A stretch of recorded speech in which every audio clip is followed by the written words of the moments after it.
हमारी कहानी 100 साल पहले शुरू होती है जब एक बहुत बड़ा उल्कापिंड कॉन्टिनेंट पर गिरा। उसके थोड़ी देर बाद उस पत्थर के अंदर से जर्ग्स नाम के बड़े कीड़े निकले और पूरी दुनिया में तेजी से बढ़ने लगे। यह खतरनाक जीव तुरंत इंसानों से लड़ने लगे, लेकिन इंसानों की बंदूकें उन बहुत सारे जीवों का सामना नहीं कर पाईं, जिसकी वजह से इंसानों ने बहुत सारी जगह खो दी। कई सालों बाद एक बहुत होशियार आदमी ने एक तरीका बनाया जिसे स्पिरिट कॉन्ट्रैक्ट्स कहते हैं। इस ताकत से औरतें लड़ने वाले स्पिरिट्स बन सकती हैं और आदमी उनके मास्टर। और इस नई ताकत की वजह से इंसानों ने अपनी बची हुई थोड़ी सी जमीन बचा ली। 100 साल बाद आज के दिन एक भीड़ एक बड़े चमकते गुलाबी क्रिस्टल के पास जमा होती है। फिर टेस्ट शुरू होता है जब एक जवान औरत उस क्रिस्टल को छूती है। जांच करने वाला कहता है कि उस जवान औरत को एक कमजोर रैंक की सी सोड मिली है। तुरंत बाद वह लड़की कम नतीजे से दुखी होकर चली जाती है क्योंकि उसे बहुत कम लेवल मिला था। जबकि हमारा हीरो हान जॉन सोचता है कि वह अभी अभी इस समारोह में आया है और उसे नहीं पता कि उसे क्या ताकत मिलेगी। जांच करने वाला अगले इंसान को बुलाता है, जवान शाओमे को।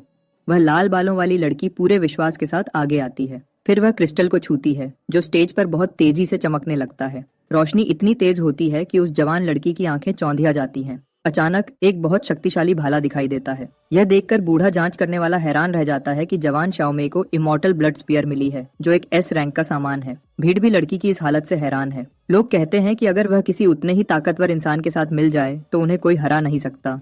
लेकिन अपना सामान मिलते ही वह औरत अपने बॉयफ्रेंड हान जॉन, जो कहानी का हीरो है, के पास जाती है। शाओमे उसे ठंडे तरीके से कहती है कि वह रिश्ता खत्म करना चाहती है क्योंकि अब वह दोनों बिल्कुल अलग लेवल पर हैं, जिससे वह जवान लड़का बिल्कुल चुप रह जाता है। फिर लड़की मुड़ती है और उसे कहती है कि अब से वह उसे भूल जाए। इस वजह से कुछ लड़के इस हालत पर हंसते हैं जिससे हान जॉन को शर्मिंदगी महसूस होती है। पहले हीरो हमेशा उस लाल बालों वाली लड़की की बात मानता था, उसे मसाज देता था और उसका खाना बनाता था। अगली सीन में पिछली बातें याद करते हुए शाओमे अपना लंच फेंक देती है और जवान हान जान को नीचा दिखाती है, जो उससे मिन्नतें करता है कि वह रिश्ता न तोड़े। अब इस वक्त कुछ बदमाश लड़के उस जवान लड़के का मजाक उड़ाने लगते हैं क्योंकि उसने अपनी ताकतवर गर्लफ्रेंड खो दी थी। कहते हैं कि वह उसके इज्जत के लायक नहीं था। लेकिन हान जॉन पक्के तरीके से जवाब देता है कि अभी भी ये हो सकता है कि उसे एस रैंक या उससे भी ज्यादा ताकत मिले। यह सुनकर वह लाल बालों वाली लड़की बस उसके चेहरे पर हंसती है, कहती है कि हान जॉन कभी भी उस लेवल की ताकत के लायक नहीं होगा। फिर हान जॉन की बारी आती है टेस्ट देने की और वह धीरे धीरे उस चीज की तरफ चलता है। जब वह क्रिस्टल को छूता है तो पहले कुछ नहीं होता, जिससे सब लोग चुप हो जाते हैं। लेकिन जैसे ही भीड़ उसका मजाक उड़ाने लगती है, अचानक स्टेज पर एक चौंधियाने वाली रोशनी फट जाती है। जवान हान जान को एसएसएस रैंक की एक खास ताकत मिलती है, वह कमाल की डिवाइन रेजरेक्शन। सबको हैरान करते हुए तुरंत वहां मौजूद सब औरतों का रवैया बदल जाता है और वह हीरो की तरफ लपकती है। एक नीले बालों वाली लड़की तो ये भी कहती है कि वह एक कॉस्प्लेयर है और उन्हें उसके घर पर बहुत मजा आएगा।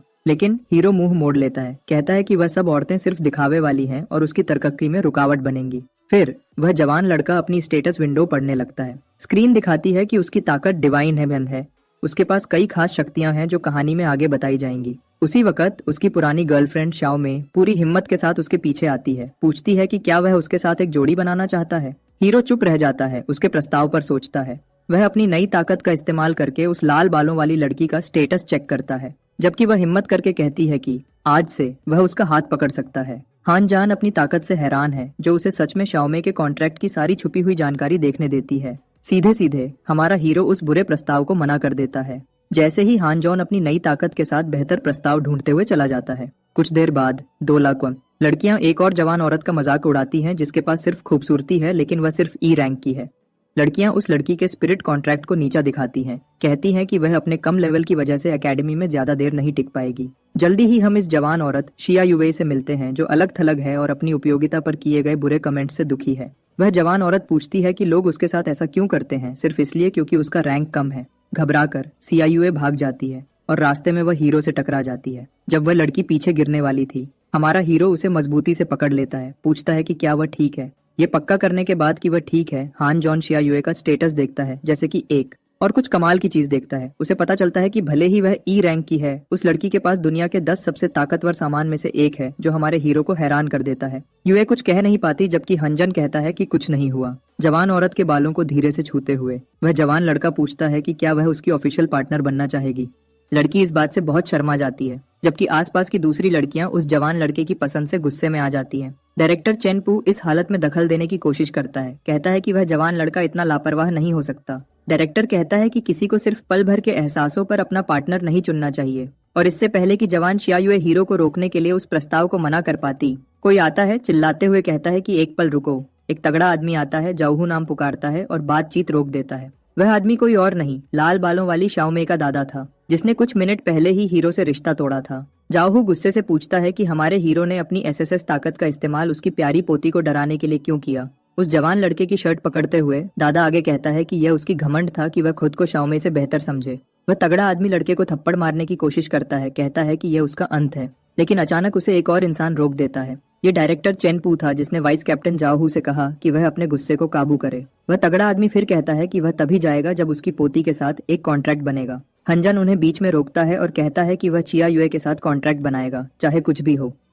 वान चिया युए को पकड़ लेता है, उन्हें कहता है कि जाओ और कॉन्ट्रैक्ट को पक्का करो, लेकिन लड़की को लगता है कि वह हीरो को रोक रही है। बिना सोचे हीरो जवाब देता है कि वह इसके लायक है। चमकती जंजीरों वाली रोशनियां जोड़ी के आसपास दिखने लगती हैं, जैसे ही हान जॉन लड़की पर अपनी डिवाइन परसेप्शन चलाता है। जब जवान चिया युए चिल्लाती है, उसके आसपास एक बैंगनी गोला दिखता है। फिर लड़की एक शानदार सुनहरी तलवार में बदल जाती है और सिस्टम जल्दी ही कॉन्ट्रैक्ट के सफल होने का ऐलान करता है। हथियार हवा में तैरता है जब वह जवान लड़का तलवार को देखता है, अपने सामने के नजारे पर हैरान होता है। बाद में यह पक्का हो जाता है कि उन दोनों का रिश्ता एसएसएस लेवल का है, जिससे सब लोग इतनी ताकत देखकर चुप रह जाते हैं। जल्दी ही बाद चिया युए अपने इंसानी रूप में वापस आती है और हीरो को गले लगाने दौड़ती है, जज्बात में बहुत रोती है। इस पल में हम पोती और दादा को भीड़ से दूर जाते हुए देखते हैं। यांग शाओमे हीरो से बेइज्जती होने की शिकायत करती रहती है, लेकिन बूढ़ा आदमी उससे कहता है कि इसकी चिंता न करे। दादा आगे कहता है कि उसने अगले दिन के टेस्ट के लिए एक बुरी चाल चली है ताकि हान जॉन से हमेशा के लिए छुटकारा पा सके। लेकिन फिर वह आदमी पूछता है कि वह जवान औरत इस एहसान का बदला कैसे चुकाएगी। वह जवान औरत अपने दादा को गले लगाती है, बहुत खुश होकर, और उसे अपने घर पर वीडियो गेम खेलने के लिए बुलाती है शुक्रिया के तौर पर। एक गंभीर चेहरे के साथ जाओहू कहता है कि वह सहमत है और उनकी रात अच्छी गुजरेगी। कुछ घंटों बाद मीडिया में स्टूडेंट्स की नई ताकतों और हान जॉन के मामले पर कई राय के बारे में पूरी रिपोर्ट आती है। हम देखते हैं कि जाओहू फोन देख रहा है जबकि वह लाल बालों वाली लड़की को छेड़ता है। जाओहू उस जवान औरत से पूछता है कि वह किस चीज में अच्छा है, और वह जवाब देती है कि वह सब कुछ में बहुत अच्छा है। सीन आखिर में शाओमे के बेड पर थकी हुई लेटी हुई खत्म होती है। अगली सुबह कैफेटेरिया में कोई उसकी प्लेट में खाना डालता है। यह हीरो हान जॉन है, जो अपनी नई पार्टनर के साथ शांति से लंच कर रहा है, लेकिन आसपास के लोगों से कई बुरी बातें सुन रहा है कि यह जोड़ी बहुत असंतुलित है, एक कमजोर और एक ताकतवर। चिया युए हीरो को ऐसी शर्मिंदगी वाली हालत में डालने के लिए माफी मांगने लगती है, लेकिन वह जवान लड़का उसे तसल्ली देता है, जवाब देता है कि उसे हर वक्त माफी नहीं मांगनी चाहिए। इसके अलावा हान जान उसे सिर्फ नाश्ते की चिंता करने को कहता है, वरना वह आज के जांच के लिए देर हो जाएंगे। अचानक कोई हंजन को बुलाता है, जो जल्दी से मुड़कर देखता है कि कौन है। उसे वांग लू माओ नाम का एक जवान लड़का मिलता है, जो हीरो का ध्यान खींचता है और दिखावा करने लगता है। पूछता है कि क्या हंजान सच में इतना ताकतवर था, लेकिन हमारा हीरो उसकी उकसाहट की परवाह भी नहीं करता, बस पूछता है कि वह जवान लड़का कौन था। वांग लुमाओ अपना परिचय देता है, कहता है कि वह शाओमे का नया पार्टनर है और उसकी तरह ही घमंडी साबित होता है। फिर हमारा हीरो उस जवान लड़के के नाम का इस्तेमाल करके एक मजेदार बात कहता है, जिससे वांग लुमाओ गुस्से में आ जाता है। लाल बालों वाली शाओमे अब इस नए आदमी के साथ उसका हाथ पकड़ती है और उसे हान जान को नजरअंदाज करने को कहती है। वह हमारे हीरो को नाकाम कहती है और कहती है कि उसे जल्दी ही एकेडमी से निकाल दिया जाएगा। जैसे ही वह दोनों पीठ मोड़कर जाते हैं, वांग लुमाओ साफ कर देता है कि यह बात यहीं खत्म नहीं होगी। फिर सीन एक बड़े अखाड़े में बदल जाती है। वहाँ घोषणा करने वाला सबको बताता है कि एग्जाम शुरू होने वाला है, समझाता है कि टेस्ट के कई स्टेजेस हैं और कम से कम एक में पास होना सफलता माना जाता है। जगह ज्यादा भरी नहीं थी, लेकिन फिर भी जांच करने वाला पहली जोड़ी को बुलाता है, जो शाओमे और वांग लुमाओ ने बनाई थी। लाल बालों वाली लड़की और उसका नया पार्टनर आगे बढ़ते हैं। दरवाजे के सामने खड़े होकर उन्हें पूरा विश्वास है कि वह जीतेंगे। जब दरवाजा आखिर में खुलता है, अंदर से एक डरावना पंजा निकलता है और फिर अखाड़े में मुश्किल लेवल 7 का एक बहुत बड़ा कीड़ा दिखता है, जिसके बहुत सारे पैर हैं और वह बहुत अजीब दिखता है। जल्दी ही वह जवान लड़का ऐलान करता है कि अब लड़ाई शुरू करने का समय है। औरत एक भाले में बदल जाती है और वांग लुमाओ उस जीव का सामना करता है। वह राक्षस बहुत गुस्से से हमला करता है, लेकिन वह जवान लड़का मुश्किल से बच जाता है और तुरंत पलटवार की तैयारी करता है। वांग लुमाओ फिर दुश्मन पर जोर से हमला करता है। भाले की धार उस जीव को छेदने लगती है, लेकिन उसके ऊपरी कोश को छेद नहीं पाती। वह जवान लड़का ऊपर उछलता है, ऐलान करता है कि वह फिर से हमला करने की कोशिश करेगा। पूरे गुस्से के साथ वह सीधे उस जीव पर हमला करता है और राक्षस को छेदने में कामयाब हो जाता है, जो दर्द से जोर से दहाड़ता है। हमले से उस जीव की छाती में एक बहुत बड़ा छेद हो जाता है। भीड़ तुरंत एस रैंक की ताकत की तारीफ करती है, उस कीड़े की सख्त बनावट को छेदने की उनकी काबिलियत से हैरान होकर। एक टेलीविजन स्क्रीन पर हम राक्षस को जमीन पर गिरा हुआ देखते हैं। आखिर में जोड़ी ने उसे खत्म कर दिया। एक खास कमरे में लोगों की नजरों से दूर कुछ लोग लड़ाई देख रहे हैं, स्टूडेंट्स के काम का जायजा ले रहे हैं। वेचिंग, जो पहले डिस्ट्रिक्ट का मुखिया है, इस बात पर जोर देता है कि जोड़ी ने एक कम लेवल के राक्षस के खिलाफ बेकार तरीके से लड़ाई की। नतीजा निराशाजनक लगता है, लेकिन तुरंत बाद वेचिंग को मास्टर ली से सर पर एक चोट लगती है, बकवास करने और उनके आदेश न मानने के लिए। दूसरे डिस्ट्रिक्ट का नेता लिन जिंगशुएन लड़ाई का पूरा जायजा देता है, समझाता है कि जोड़ी को सिर्फ एक बार में लड़ाई खत्म कर देनी चाहिए थी। वह कहता है कि स्पिरिट कॉन्ट्रैक्ट ठीक से नहीं चलाया जा रहा, जिसकी वजह से लड़ाई में जोड़ी को मुश्किल होती है। अखाड़े में वापस घोषणा करने वाला जोर से ऐलान करता है कि जोड़ी ने स्टेज पास कर लिया है, एकेडमी में लेवल 6 तक पहुंचकर एक ऐतिहासिक रिकॉर्ड तोड़ा है। इसी बीच भीड़ हान जॉन की बुराई करती है कि उसने उस जवान लाल बालों वाली लड़की को ठुकरा दिया जो एस लेवल की है, क्योंकि वह शिया यूएसए उसकी ताकत के मामले में बहुत ज्यादा ताकतवर होती। जांच करने वाला फिर कहता है कि वह अगले जोड़ी को अखाड़े में बुलाना चाहेगा। अगली जोड़ी हमारा हीरो और उसकी साथी है। वह एक बड़े दरवाजे के सामने खड़े हैं, लेकिन अचानक हीरो हवा में कुछ अजीब महसूस करता है। जैसे ही वह लड़ाई के मैदान में कदम रखते हैं, 10 बहुत बड़े लेवल 1 के राक्षस उन पर एक साथ हमला करने के लिए दिखते हैं। हमारा हीरो दुश्मनों की गिनती से हैरान है, यह सोचते हुए कि यह तो सिर्फ एक कम रैंक का टेस्ट होना चाहिए था। अखाड़े में मौजूद लोग हीरो का मजाक उड़ाने लगते हैं, कहते हैं कि वह बहुत घमंडी है कि उसने इतने कम लेवल की साथी चुनी। घोषणा करने वाला भीड़ को समझाता है कि टेस्ट की मुश्किल स्टूडेंट्स के रैंक पर निर्भर करती है, लेकिन यह जल्दी ही एक बड़ा झूठ साबित होता है। पता चलता है कि असल में लाल बालों वाली लड़की के दादा ने घोषणा करने वाले को रिश्वत दी थी ताकि हीरो हार जाए, यह सोचकर कि हान जॉन सबके सामने शर्मिंदा होगा। घोषणा करने वाला अपने मन में कहता है कि हमारे हीरो को पिछले दिन ऐसा नहीं करना चाहिए था, क्योंकि उसने ऐसे इंसान को नाराज कर दिया जिसे नहीं करना चाहिए था। इस पल लड़ाई करीब आती है। राक्षस गुस्से से हमारी जोड़ी की तरफ बढ़ते हैं और फिर लड़ाई के शोर में लड़की एक चमकती सुनहरी तलवार में बदल जाती है, बहुत तेज ऊर्जा निकालते हुए। हमारा हीरो हथियार को बहुत अच्छी तरह से इस्तेमाल करता है और एक ही तेज और सही हरकत में 10 के 10 राक्षसों को एक साथ हरा देता है। अखाड़े में कुछ और लोग उस कमाल के काम को पूरी तरह हैरानी से देखते हैं। यह विश्वास नहीं कर पा रहे थे कि लड़की सिर्फ ई रैंक की थी। देखने वाले कमरे में ऑर्गेनाइजर्स भी जोड़ी की ताकत से हैरान हैं। स्क्रीन्स पर जो देखा उससे बहुत ज्यादा चकित है। पहले डिस्ट्रिक्ट का नेता बहुत हैरान था, कहता है कि जोड़ी ने सब राक्षसों को सिर्फ 1 सेकंड में खत्म कर दिया, जबकि उसने खुद एक बार ऐसा करने में 30 सेकंड लिए थे। लिन जिंगशुएन कहता है कि टेस्ट के नियम उस जोड़ी के लिए ठीक नहीं लगते, हमारे हीरो की बहुत ज्यादा ताकत के बावजूद। कमरे में मौजूद एक तगड़ा आदमी कहता है कि मुश्किल में बदलाव जानबूझकर किया गया था ताकि स्टूडेंट्स अपनी ताकत बर्बाद न करें, लेकिन अंदर ही अंदर उसे भी विश्वास नहीं होता जो जोड़ी ने अखाड़े में किया। सोच में डूबा हुआ वह पूछता है कि जोड़ी ने यह काम कैसे किया होगा और सोचता है कि शायद 20 राक्षस उन्हें हमेशा के लिए खत्म करने के लिए ज्यादा सही गिनती होती। वाइसिंग कहता है कि दबाव बढ़ाना उसे बहुत सही लगता है, क्योंकि वह खुद अपनी ट्रेनिंग के दिनों में उस लेवल की मुश्किल से निपट चुका है। कमरे में सबसे बूढ़ा आदमी इस बात से सहमत है, क्योंकि वह देखना चाहता है कि जोड़ी का हौसला और हद कहाँ तक पहुँच सकती है जोड़ी की हदों को आजमाने के लिए। ऑर्गेनाइजर्स ने 20 राक्षसों को एक साथ अखाड़े में छोड़ दिया। हमारा हीरो अपने हाथ हिलाता है, जबकि एक गाने और जहां उसे एक सोलमेट मिल सकता है उसके बारे में आराम से बातें करता है। हंजन के पीछे एक बड़ा घुमाव बनता है और सुनहरी तलवार उसके सामने तैरती है। उनकी जगह से एक नीली लहर निकलती है और सीधे छत की तरफ बढ़ती है, उस इलाके के सब राक्षसों पर हमला करती है। फिर जीव जमीन पर गिरने लगते हैं, पूरी तरह से हार चुके हैं। मजेदार बात यह है कि हीरो पूछता है कि क्या बस इतना ही है उनके पास, जैसे कि यह उसके लिए सिर्फ हल्की ट्रेनिंग हो। इससे भीड़ में बैठे लोग सोचते हैं कि वह जवान लड़का बहुत घमंडी है। वही ऑर्गेनाइजर वेचिंग नतीजे से फिर से हैरान है और इस बार वह फैसला करता है कि उसे वह जोड़ी अपनी टीम में जल्दी से जल्दी चाहिए। तीसरे डिस्ट्रिक्ट का नेता याक्यू आता है और कहता है कि ऐसी अनुभवहीन जोड़ी को लड़ाई के मैदान की पहली पंक्ति में भेजना ठीक नहीं होगा। इस वजह से ऑर्गेनाइजर्स आपस में बहस करने लगते हैं, यह देखने के लिए कि हान जान और शिया युवे की जोड़ी किसे मिलेगी, क्योंकि उन्हें अपनी टीम्स के लिए काम के मददगारों की बहुत जरूरत है। जल्दी ही बाद शिंजेकी चौथे डिस्ट्रिक्ट का नेता कहता है कि उन जगहों में से कोई भी जोड़ी के लिए अच्छी नहीं है। वह कहता है कि सबसे अच्छा यह होगा कि उन्हें अपने ही डिस्ट्रिक्ट में कुछ पुरानी जगहों को खोजने के लिए भेजा जाए। मजेदार तरीके से दूसरे 2 नेता लाल बालों वाले शिंजेकी की तरफ मुड़ते हैं और उसे चुप रहने को कहते हैं, लेकिन फिर कमरे का मुखिया बूढ़ा आदमी शोर को रोकता है। वह कहता है कि जो उन्होंने देखा वह अभी भी काफी नहीं था और फैसला करता है कि वह जवान लोगों को एक बार और टेस्ट करेगा, लेकिन इस बार सबसे मुश्किल लेवल पर।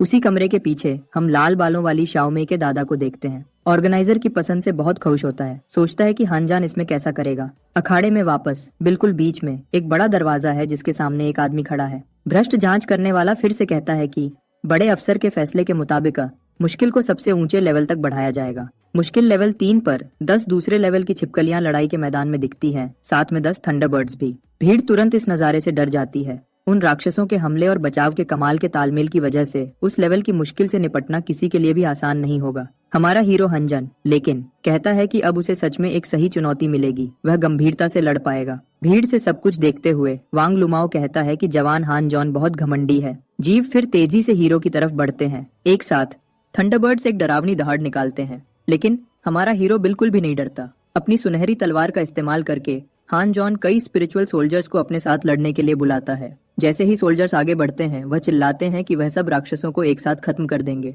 और छिपकलियों पर बहुत सफलता से हमला करते हैं। लेकिन हालत को और खराब करने के लिए थंडरबर्ड्स ने बहुत खतरनाक बिजली की किरणें छोड़ी, जो स्पिरिचुअल वॉरियर्स को खत्म कर देती हैं। जब किरणें उसके करीब पहुंच रही थीं, हीरो सीधे भीड़ के बीच में बढ़ता है, बहुत तेज नारंगी ऑरा निकालते हुए हनजान जीवों की तरफ उछलता है, जिससे भीड़ में सब लोग उस जवान लड़के की बहादुरी से पूरी तरह हैरान हो जाते हैं। शानदार तरीके से उतरता है और अपनी तलवार शिया युवे को मजबूती से पकड़े हुए हम देखते हैं कि वह छिपकलियों और थंडरबर्ड से पूरी तरह घिर जाता है। फिर हानजॉन चिल्लाता है, अपनी रप्चर फॉर्मेशन को चालू करते हुए, और टक्कर से सब जीवों को दूर फेंक देता है। तुरंत बाद सब राक्षस आसमान से गिरते हुए दिखते हैं, पूरी तरह से हारे हुए, हीरो की बहुत बड़ी ताकत पूरे अखाड़े को दिखाते हुए। सब कुछ ध्यान से देखते हुए वैंग लुमाओ सोचता है कि हनजन के अंदर अभी कितनी ताकत छुपी हुई है। देखने वाले कमरे में डिस्ट्रिक्ट के नेता हैरानी से देखते हैं जो उन्होंने अभी देखा था, क्योंकि जोड़ी ने उन सब जीवों को सिर्फ 2 हरकतों में खत्म कर दिया था। कमरे के कोने में बूढ़ा मास्टर अपने मन में सोचता है कि लड़की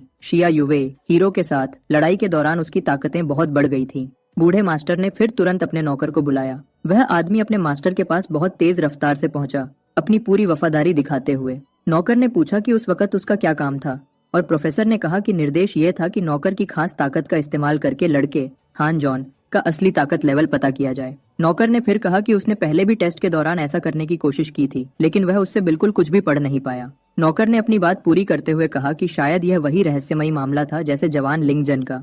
इस जानकारी पर हैरान होकर मास्टर मुड़ा, पूछता है कि क्या जांच करने वाले क्रिस्टल ने गलत पढ़ा था जवान शिया युए के पास जो बहुत बड़ी ताकत थी उसकी वजह से।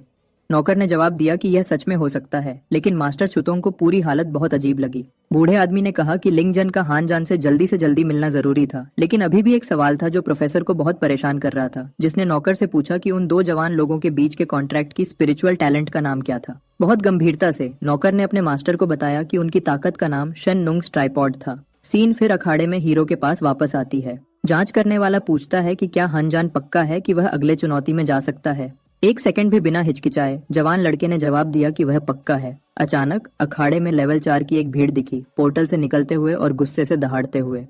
एक बहुत बड़ा कनखजूरा हमारे हीरो की तरफ बढ़ा, लेकिन हान जॉन ने आसानी से उस खतरनाक हमले से बचाव किया। तुरंत बाद वह जवान लड़का अपनी जादुई तलवार सियायुए के जरिए एक बहुत ज्यादा संगीतमयी ताकत निकालने लगा। एक तेज हरकत से हीरो ने अपने सामने के सब जीवों को बिना किसी रहम के खत्म कर दिया। फिर भी कई राक्षस बिना रुके पोर्टल से निकलते रहे, लेकिन हानजान ने फैसला किया कि वह देखेगा कि यह चुनौती उसके सबसे ऊंचे लेवल को कहां तक ले जा सकती है। उसने फिर अपनी ताकत से एक तूफान बनाना शुरू किया, जो अपने रास्ते में सब कुछ बहा ले गया। जल्दी ही बाद वह जवान लड़का भीड़ के खिलाफ जीत गया और चुनौतियों में आगे बढ़ता रहा, सीधे लेवल 9 तक पहुंच गया।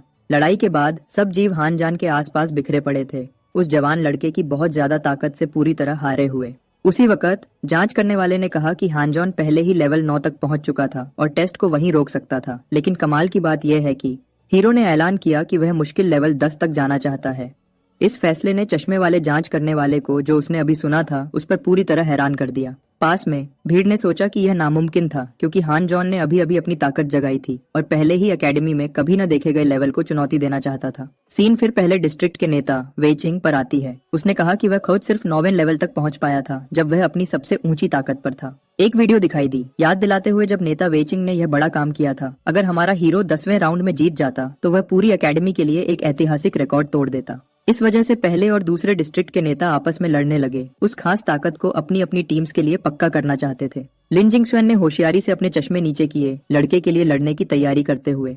फिर लिन जिंगशुएन एक बैंगनी ऑरा निकालने लगा, जोर से कहता है कि उन्हें इस झगड़े को अभी एक लड़ाई से खत्म करने से कोई नहीं रोक सकता। अखाड़े में वापस आकर सफेद बालों वाले जांच करने वाले ने ऐलान किया कि वह हीरो को आगे बढ़ने से नहीं रोकेगा, लेकिन चेतावनी दी कि उसकी थकावट वाली हालत में हान जॉन जीत नहीं पाएगा। हमारे हीरो ने फिर बस एक पल ठीक होने के लिए मांगा। जांच करने वाले ने बात समझ ली, लेकिन चेतावनी दी कि खेल के नियमों के मुताबिक यह छुट्टी 5 मिनट से ज्यादा नहीं हो सकती। जांच करने वाले को बीच में रोकते हुए लड़के ने कहा कि उसे आराम करने के लिए सिर्फ एक गाने जितना समय चाहिए।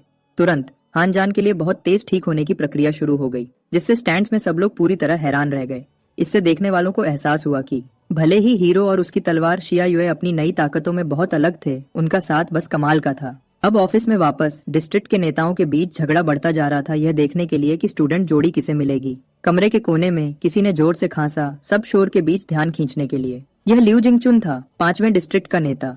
उसने सवाल किया कि क्या दूसरे सच में लड़के को लड़ाई के लिए इस्तेमाल करेंगे, भले ही हानजान चोट ठीक करने और ऊर्जा लेने में इतना अच्छा था। नेता वेइचिंग और लिंजिंग स्वान ने लिu जिंगचुन की तरफ देखा, पूछते हैं कि क्या वह भी उस होशियार स्टूडेंट के लिए लड़ना चाहता है। लिu ने जवाब दिया कि हाँ, क्योंकि वह लड़का लड़ाई के मैदान में मौतों को बहुत कम कर देगा। लेकिन 5वें डिस्ट्रिक्ट के नेता को उन 2 मास्टर्स ने जल्दी से रोक दिया, जिन्होंने माना कि यह बिल्कुल नहीं हो सकता। जैसे ही शारीरिक झगड़ा शुरू होने वाला था, प्रोफेसर ली ने बहस में दखल दिया ताकि सबको एक बात बहुत साफ कर सके। मास्टर ने समझाया कि सब 8 डिस्ट्रिक्ट्स की जिम्मेदारियां और योगदान पहले से ही बहुत अच्छे से तय थे। पहला डिस्ट्रिक्ट फैसले वाली लड़ाइयों पर ध्यान देता था, दूसरा रणनीति संभालता था, तीसरा इलाका बढ़ाने में काम करता था और चौथा खोजबीन और जानकारी इकट्ठा करने में लगा हुआ था। फिर 5वां डिस्ट्रिक्ट इलाज के लिए जिम्मेदार था, छठा निगरानी पर काम करता था, 7वां समुंदर पार करता था और आखिरी डिस्ट्रिक्ट गुप्त कामों का जिम्मेदार था। एक साथ 8 डिस्ट्रिक्ट्स ने डाक्सिया का बड़ा स्तंभ बनाया और पूरी दुनिया में व्यवस्था बनाए रखी। प्रोफेसर ली ने यह भी बताया कि उसने अक्सर एक 9वां डिस्ट्रिक्ट बनाने के बारे में सोचा था, लेकिन उसने कभी इस विचार पर काम नहीं किया। सीन फिर एक बहुत बड़े जीव पर आती है जो दूर घने धुएं के बीच जोर से दहाड़ रहा है। उस जीव का नाम जर्ग था, एक लेवल 3 का राक्षस जिसे सब फ्लेमिंग बीस्ट के नाम से जानते थे। प्रोफेसर ली ने समझाया कि अगर लड़का उस राक्षस के खिलाफ 3 मिनट तक लड़कर जिंदा रह पाता है तो 10वां राउंड पूरी तरह सफल माना जाएगा। अचानक फ्लेमिंग बीस्ट एक बहुत ही ताकतवर दहाड़ निकालता है। इस दहाड़ से निकली लहर अखाड़े में फैल जाती है, कई लोगों को हवा में उड़ा देती है। भीड़ के बीच लोग सवाल करने लगते हैं कि वह जवान लड़का वहाँ क्यों खड़ा है, ऐसे खतरनाक जीव से सीधी लड़ाई करना चाहता है। उसी पल हान जॉन और सिया युवे के बीच एक प्यारा सीन दिखाया जाता है। हमारा हीरो अपनी तलवार से पूछता है कि क्या वह आगे आने वाली चीज के लिए तैयार थी। बिना हिचकिचाए हान जॉन बहादुरी से उस बहुत बड़े राक्षस की तरफ बढ़ता है, जो पहले से ही उन्हें अपनी पूरी ताकत से कुचलने के लिए तैयार था।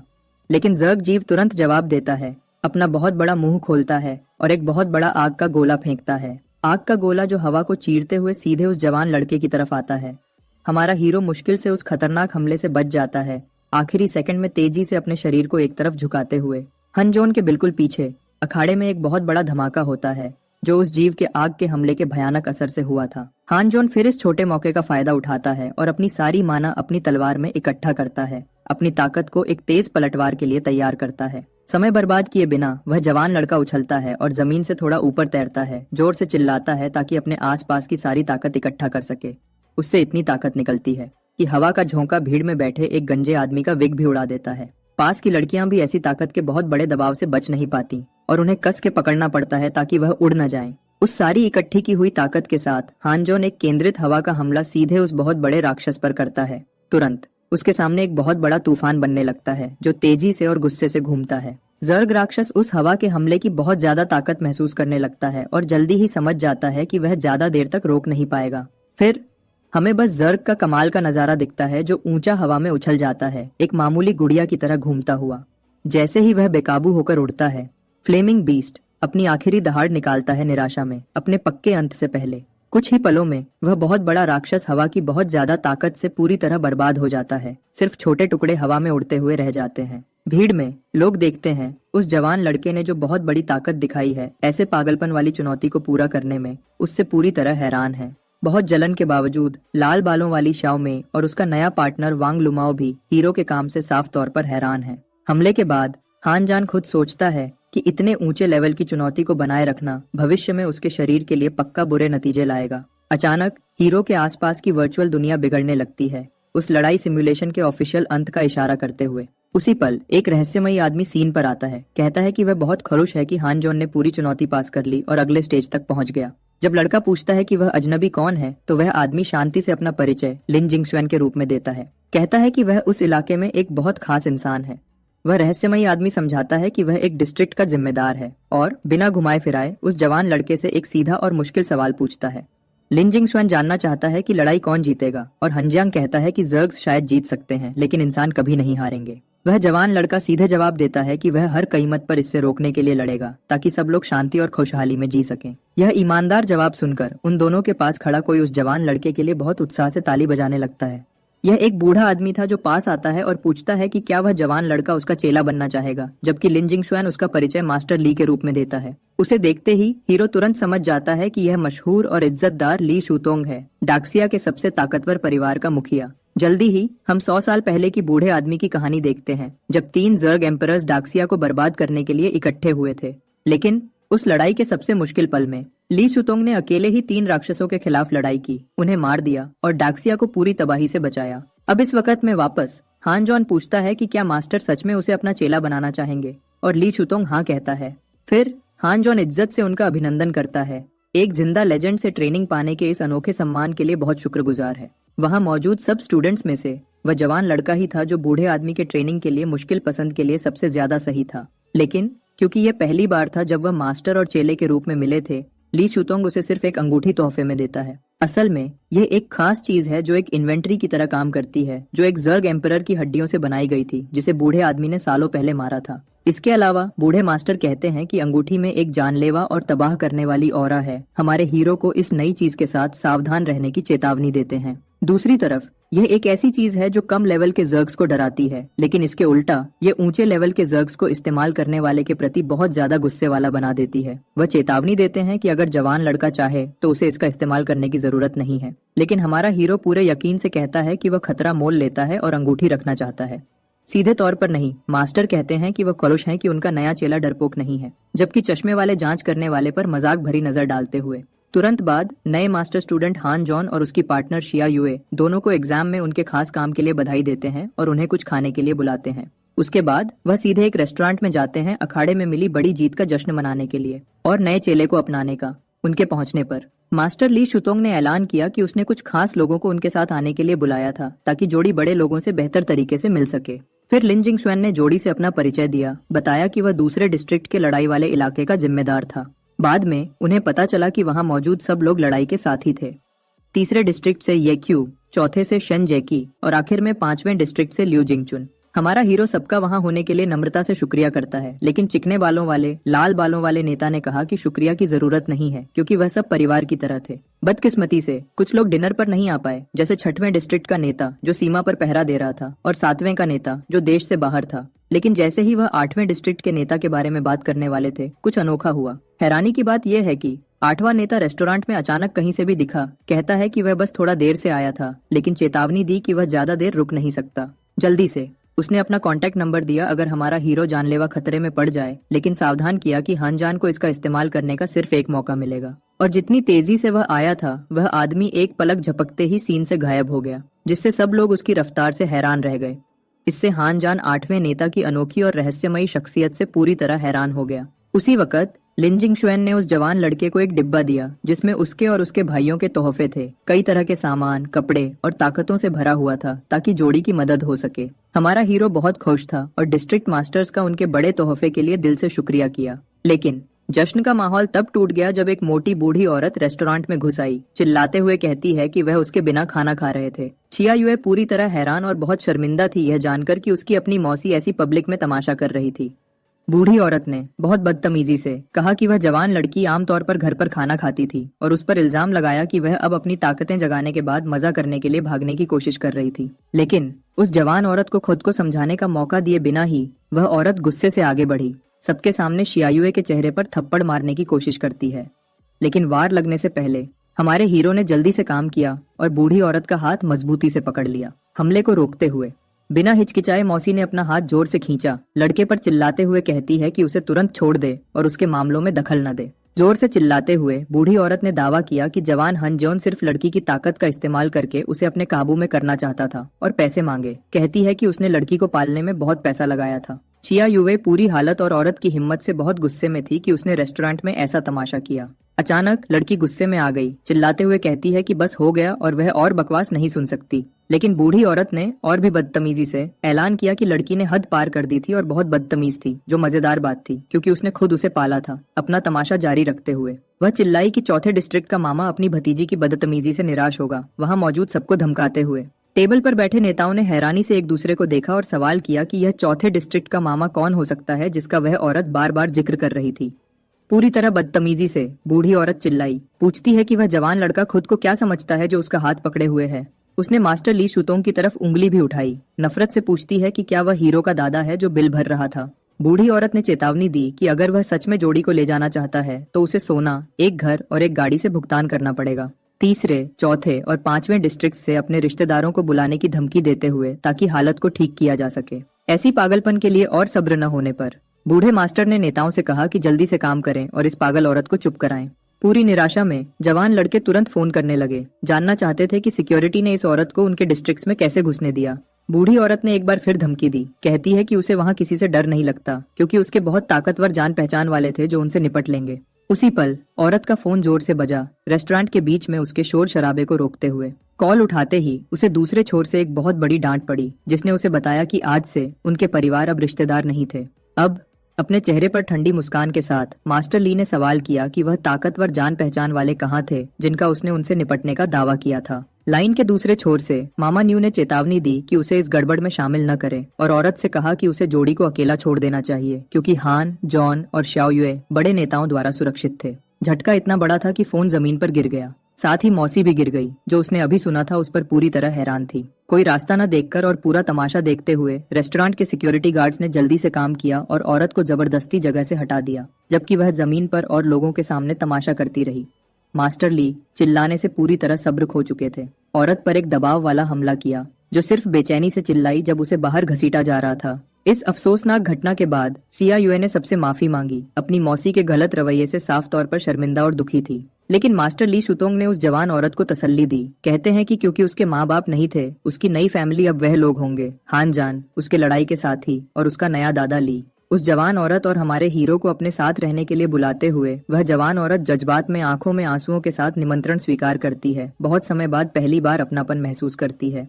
माहौल हल्का हो जाता है और वह सहमत होते हैं कि अब कोई रस्मियत की जरूरत नहीं है, तो सब लोग अब खाना खाने बैठ जाते हैं जब शोर शराबा खत्म हो गया है।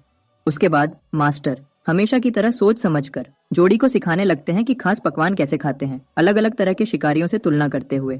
हमारा हीरो फिर पूछता है कि वह किस तरह का खाना होगा, पकाया हुआ, धीरे धीरे भुना हुआ या उबला हुआ। बूढ़ा आदमी जवाब देता है कि उसे नहीं पता क्योंकि सबका अपना रास्ता होता है। इससे लड़का इस बात पर बहुत गहराई से सोचता है। अचानक बूढ़ा आदमी देखता है कि उसका खाना गायब हो गया है। हम देखते हैं कि जवान शिया युए ने अपने मास्टर हान जान के लिए खाना ले लिया है। इससे लड़का बहुत खुश होता है। कहता है कि उनका रिश्ता कमाल का होगा अगर ये ऐसे ही चलता रहा। उसके बाद लिन जिंगशुआन समझाता है कि अगर वह साथ में आराम करते हैं तो पार्टनर ऊंचे लेवल के स्पिरिट मास्टर्स को खास और अनोखी ताकतें दे सकता है। इन खास ताकतों में से एक ये है कि स्पिरिट कॉन्ट्रैक्ट पार्टनर्स दो अलग अलग रूप ले सकते हैं, एक इंसानी और दूसरा एक ताकतवर हथियार के रूप में। ये समझाने के लिए वह बताता है कि नेताओं की पत्नियां इस वक्त उनकी जगह सीमा पर जीवों के खिलाफ बहादुरी से लड़ रही हैं। लेकिन लिन जिंगशुआन एक मजेदार बात बताता है। समझाता है कि उन्हें ऐसे अलग अलग लड़ने के लिए जोड़ी को पहले कॉन्ट्रैक्ट के रिश्ते को मजबूत करने के लिए ज्यादा करीबी रिश्ता बनाना होगा। जब हमारे हीरो से पूछा जाता है कि उसने ई रैंक का पार्टनर क्यों चुना, तो हीरो अपनी खास ताकत और कैसे कॉन्ट्रैक्ट अनंत संभावना वाले एसएसएस रैंक में बदल जाता है, यह समझाता है। नेता इस बात से पूरी तरह हैरान है, सोच रहे हैं कि क्या ऐसी अनोखी ताकत सच में होती है, क्योंकि उन्होंने पहली बार ऐसी कोई चीज सुनी थी। हमारा हीरो अपनी बात जारी रखता है। कहता है कि वह कभी भी कोई भी पार्टनर नहीं चुनेगा अगर उससे ऐसी ताकतवर छुपी हुई डिविनिटी को बाहर न निकालना हो। हीरो का बूढ़ा मास्टर फिर उसे गंभीरता से चेतावनी देता है कि इसके बारे में कभी किसी और को न बताए। बात बदलते हुए इलाके के नेता मास्टर को बताते हैं कि ग्रेट सिया का इलाका जर्ग्स के खिलाफ 20% बढ़ गया है। यह सुनकर बूढ़ा मास्टर बहुत उत्साहित हो जाता है और ग्रुप के साथ टोस्ट करने के लिए एक ग्लास उठाता है। डिनर को अच्छे से खत्म करते हुए वह आपस में एक खुशनुमा टोस्ट करते हैं, उज्जवल भविष्य का जश्न मनाते हुए। दिन के अंत में जश्न के बाद बूढ़ा ली जोड़ी को उनके नए घर तक छोड़ने जाता है ताकि वह आराम कर सके। हमारा हीरो अपने मास्टर से मजाक करता है, पूछता है कि क्या वह रेस्टोरेंट में इतना पीने के बाद पहले ही नशे में था। लेकिन बूढ़ा आदमी दिल खोलकर हंसता है, दिखाता है कि वह बिल्कुल ठीक है और पूरी तरह होश में है। घर के अंदर आते ही हान जॉन चुप रह जाता है क्योंकि उसने उम्मीद नहीं की थी कि बूढ़े आदमी के पास उस शहर में इतना शानदार महल होगा। फिर बूढ़ा आदमी एक पुरानी यादों वाली नजर के साथ कहता है कि इसकी वजह यह है कि यह घर बिल्कुल उस जगह पर है जहां उसकी पत्नी ने अपनी पूरी जिंदगी गुजारी थी। हीरो इस जानकारी से हैरान है क्योंकि उसे नहीं पता था कि मास्टर शादीशुदा थे और मासूमियत से पूछता है कि क्या उनकी पत्नी घर में ही थी। लेकिन मास्टर अपनी आंखों में गहरी उदासी के साथ जवाब देते हैं कि उनकी प्यारी पत्नी बहुत पहले मर चुकी थी। यह उस महान पौराणिक लड़ाई के दौरान हुआ था जर्ग्स के खिलाफ, और दुनिया गलत तरीके से सिर्फ ली शुतोंग को विजेता के रूप में याद करती है, उसकी कुर्बानी को पूरी तरह भूलकर। हमारा हीरो अपने मास्टर के दर्द को गहराई से महसूस करता है और समझता है कि उसे उनके बारे में नहीं पूछना चाहिए था, एक इतने पुराने जख्म को छूते हुए। बूढ़ा आदमी फिर हानजान को सलाह देता है कि वह अपनी साथी के साथ अच्छा व्यवहार करे जब तक वह उसके पास जिंदा है, क्योंकि शिया युवे एक बहुत खास इंसान है और हीरो के स्पिरिट का दूसरा आधा हिस्सा है। लड़का फिर इज्जत से मास्टर से उनकी पत्नी का नाम पूछता है। कहता है कि अगर कोई अभी भी उसका नाम याद रखता है तो उसे इतिहास से कभी नहीं भुलाया जाएगा। बूढ़ा आदमी जज्बाती होकर मुस्कुराता है और बताता है कि उसके जीवन के प्यार का नाम लिंग में था। वह बताता है कि यह एक पौराणिक लड़ाई थी जहां उसने एक कीड़े को मारा था, लेकिन दूसरे दो के खिलाफ लड़ाई के दौरान वह मर गई। इस बात पर जोर देते हुए कि डाक्सिया को खत्म होने से बचाने का सम्मान उसे मिलना चाहिए। मुड़ते हुए बूढ़ा आदमी कहता है कि अब उन्हें सोना चाहिए। घंटों बाद बूढ़ा आदमी पिछवाड़े में बैठा है, सितारों को देखता हुआ, गहरी सोच में डूबा हुआ, अपनी प्यारी पत्नी को प्यार से याद करता हुआ। उसी पल जोड़ी अपने मास्टर का साथ देने के लिए दिखती है, उनके अचानक आने से उसे चौंकाते हुए। जोड़ी कहती है कि वह बूढ़े आदमी का साथ देंगे क्योंकि उनकी पत्नी अब उनके बीच नहीं थी, और इससे मास्टर को अपनी और अपनी पत्नी की याद आती है जब वह जवान थे। वह आदमी फिर कहता है कि अब हीरो के लिए बाकी क्वान नाम की मार्शल आर्ट में ट्रेनिंग शुरू करने का समय है। कहता है कि यह लड़के को और ताकतवर बनाने के लिए है। अचानक एक पागलपन वाली दहाड़ के साथ मास्टर ली एक पेड़ को 2 हिस्सों में तोड़ देते हैं। सिर्फ अपनी ताकत की हद दिखाने के लिए वह लड़के को समझाते हैं कि 8 बॉडी लॉक्स कैसे काम करते हैं, जो छिपे हुए बिंदु हैं जिन्हें खोलने पर इंसानी शरीर अपनी सबसे ऊंची क्षमता तक पहुंच सकता है। तेजी से हीरो बूढ़े आदमी द्वारा किए गए आसान हरकतों की नकल करने लगता है, जैसे कि लड़के को पहले से ही उस ताकत की बहुत अच्छी जानकारी हो। वही ताकतवर ऊर्जा उसके शरीर में बहने लगती है, अपने टीचर को हैरान करते हुए, जिसने उम्मीद नहीं की थी कि लड़का इतने कम समय में उस ताकत में पूरी महारत हासिल कर लेगा। लेकिन जब वह ट्रेनिंग करता है, ली चुतोंग लड़के को सिखाने का फैसला करता है कि असली लड़ाई प्रैक्टिस में कैसी होती है। 8 बॉडी लॉक्स ताकत का इस्तेमाल करते हुए और फिर कमाल की रफ्तार से मास्टर ली शुतोंग उस जवान लड़के की छाती पर सीधा मुक्का मारते हैं, उसे कई मीटर दूर उड़ा देते हैं। अब हमारा हीरो जमीन पर पड़ा है, दर्द से चिल्लाता हुआ, जबकि बूढ़ा आदमी उसे घमंडी न होने को कहता है। इसी बीच बूढ़ा आदमी साफ तौर पर खुश और संतुष्ट है कि आखिर में वह अपने नए चेले को एक कीमती सबका दे पाया। दूसरी तरफ हान जुन असली खतरा समझते हुए बेचैनी से अपने मास्टर से मिन्नतें करता है कि भविष्य की ट्रेनिंग सेशंस में इतने हिंसा वाले ना हो।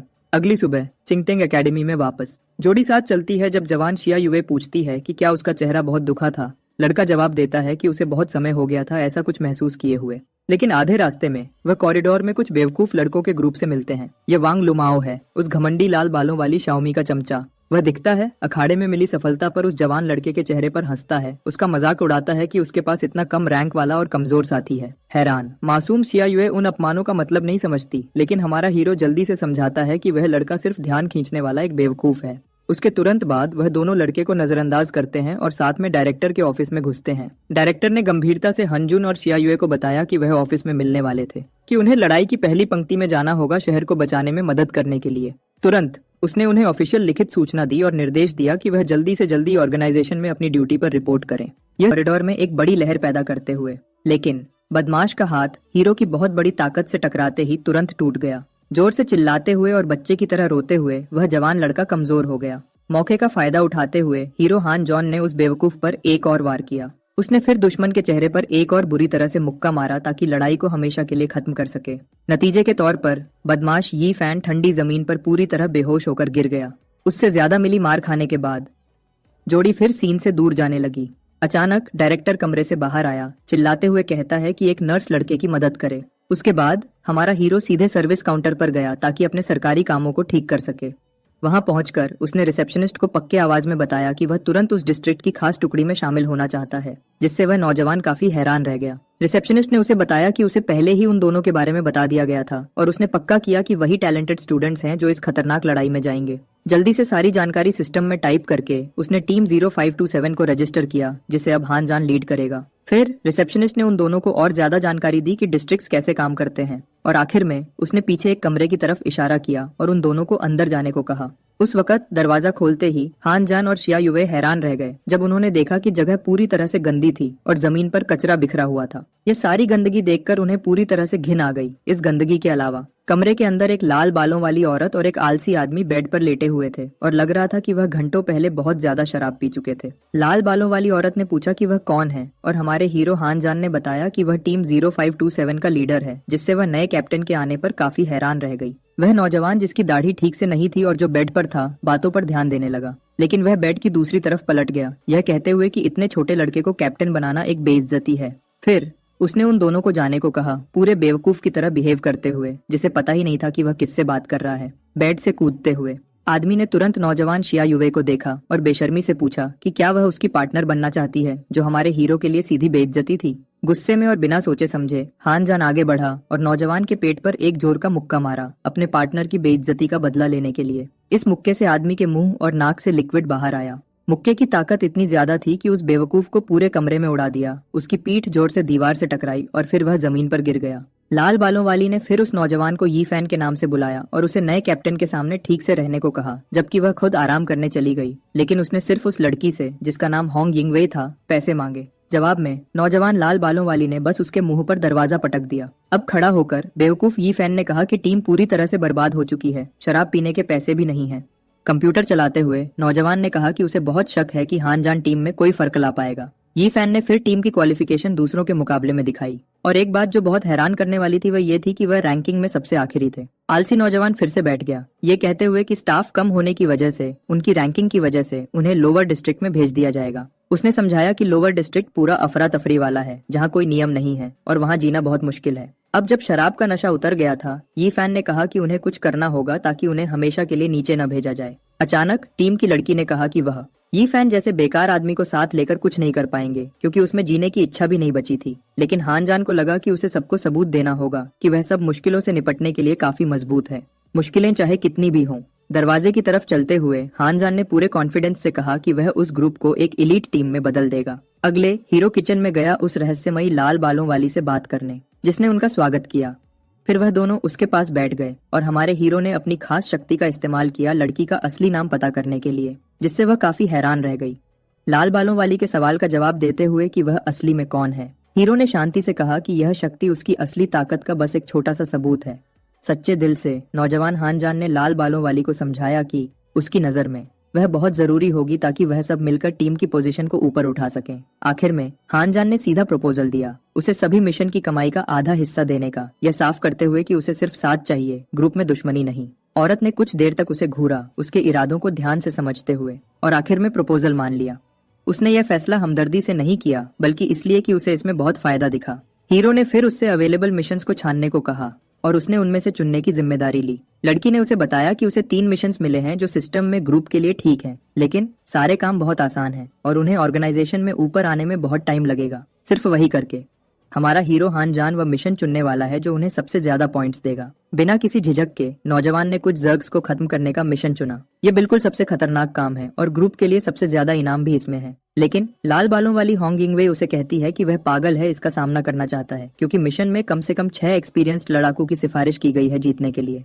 फिर भी हान जान ने उसे मुस्कुराते हुए तसल्ली दी, यह कहते हुए कि वह सब कुछ अकेला ही संभाल लेगा। ऐसे बोल रहा था जैसे यह उसके लिए बस एक और आसान टेस्ट हो। सीन फिर गुस्से में भरे कुछ और लोगों पर शिफ्ट होता है। उन्होंने अभी अभी पता चला था कि मिशन एक्सेप्ट हो गया है उनके खुद लेने से पहले। पक्के इरादे के साथ ये लोग इस हालत के जिम्मेदार आदमी के पीछे जाने का फैसला करते हैं, ये पूछने के लिए कि क्या हुआ था। हम वापस उस ट्रियो पर आते हैं जो खतरनाक इलाके से गुजर रहे थे। लाल बालों वाली ने बताया कि लाइव डिटेक्टर ने पास में 8 लेवल 2 के कीड़े ढूंढे हैं, शायद वह एक घोंसला बना रहे हैं। हीरो बस अपने साथी पर हंस देता है, अपनी और उसकी दोनों की शक्तियों पर पूरा भरोसा करते हुए। अचानक कुछ ऐसा होता है जिसकी उम्मीद नहीं थी, जिससे ग्रुप के सभी मेंबर्स का ध्यान खींचता है। हान जान किसी को बिना बताए दुश्मनों की तरफ दौड़ता है, ऐसे आगे बढ़ता है जैसे उसे पहले से ही पता हो कि कीड़े कहाँ हैं। लाल बालों वाली उसे अकेला दौड़ते देखकर घबरा जाती है और तुरंत उस नौजवान के पीछे जाती है, सबसे बुरे की दुश्वारी करते हुए। बिना सोचे समझे वह उसके पीछे भागती है मदद करने के लिए उस लड़ाई में जो हमारा हीरो पहले ही जर्ग्स के खिलाफ लड़ रहा था। लेकिन जब वह आखिर में उस तक पहुंचती है तो नजारा हैरान करने वाला होता है। इलाके के सारे मॉन्स्टर्स पहले ही हार चुके थे, पूरी तरह से जमीन पर बिखरे हुए थे। लड़की इससे बहुत हैरान होती है, यह सोचती है कि नौजवान हान जान का असली लेवल क्या हो सकता है। वह कहता है कि मिशन बिना किसी मुश्किल के पूरा हो गया, इसलिए वह शरीरों से कीमती चीजें इकट्ठा करेगा जिन्हें अच्छे पैसे में बेचा जा सकता है। उसके बाद हीरो लाल बालों वाली को पीछे छोड़ देता है, क्योंकि जमीन पर एक गिरा हुआ गायब गार्डियन था जिसे वह बेस पर वापस ले जा सकती है। 1 घंटे बाद उस दूसरी टीम के कुछ मेंबर्स जो उस मिशन पर नजर रखे हुए थे आखिर में उस जगह पर पहुंचते हैं। वह हैरान रह जाते हैं यह देखकर कि मिशन पहले ही पूरा हो चुका है, ये देखते हुए कि वहां 10 लेवल 2 के कीड़े पड़े हैं जो डिस्क्रिप्शन में बताए गए नंबर से ज्यादा थे। उनमें से एक को यह बात ध्यान में आती है और वह कहता है कि सारे मॉन्स्टर्स को सिर्फ एक ही जानलेवा वॉर से हराया गया था। उसने अंदाजा लगाया कि इसका जिम्मेदार आदमी इसके अलावा पहले ही नए मिशन की तलाश में था। सीन फिर एजेंसी के रिसेप्शनिस्ट पर शिफ्ट होता है जो दादा जाहू से बात कर रहा था, जो ट्रियो के मिशन में कामयाबी की वजह से बहुत गुस्से में था। वह आदमी हीरो के अचानक मिशन में कामयाबी के बारे में सुनकर बहुत गुस्सा हो जाता है। गुस्से में जाहू हुक्म देता है कि बोर्ड पर के सारे मिशन तुरंत ले लिए जाएं। अपने दुश्मन के लिए आगे के काम के सारे मौके बंद करते हुए सीन फिर बदलता है। अब हीरो और उसके मास्टर ली शुतोंग को अपने घर पर बात करते और खाना खाते हुए दिखाते हुए। बूढ़े आदमी ने पूछा कि क्या लड़के को जाहू से निपटने में मदद चाहिए, लेकिन नौजवान ने ऑफर ठुकरा दिया, यह कहते हुए कि वह अभी पूरी तरह से सिटी गार्डियन से निपटने पर ध्यान दे रहा है। मास्टर ने लड़के को चेतावनी दी, यह कहते हुए कि देश की टीम्स जितनी ज्यादा बढ़ती हैं, उन्हें संभालना उतना ही मुश्किल हो जाता है, जैसे पेड़ की शाखाएं समय के साथ सड़ जाती हैं। और इसलिए मास्टर ने कहा, उसने लड़के को ट्रेन करना चुना। उसे यकीन था कि हान जान इस तरह की मुश्किल को अकेला ही संभालने में पूरी तरह से सक्षम होगा। बात बदलते हुए हीरो ने मास्टर की गुप्त टेक्निक पर कुछ सलाह मांगी। उसने थोड़ा परेशान होकर समझाया कि वह अपनी ट्रेनिंग में अकेला आगे नहीं बढ़ पा रहा है अपनी इस हालत में।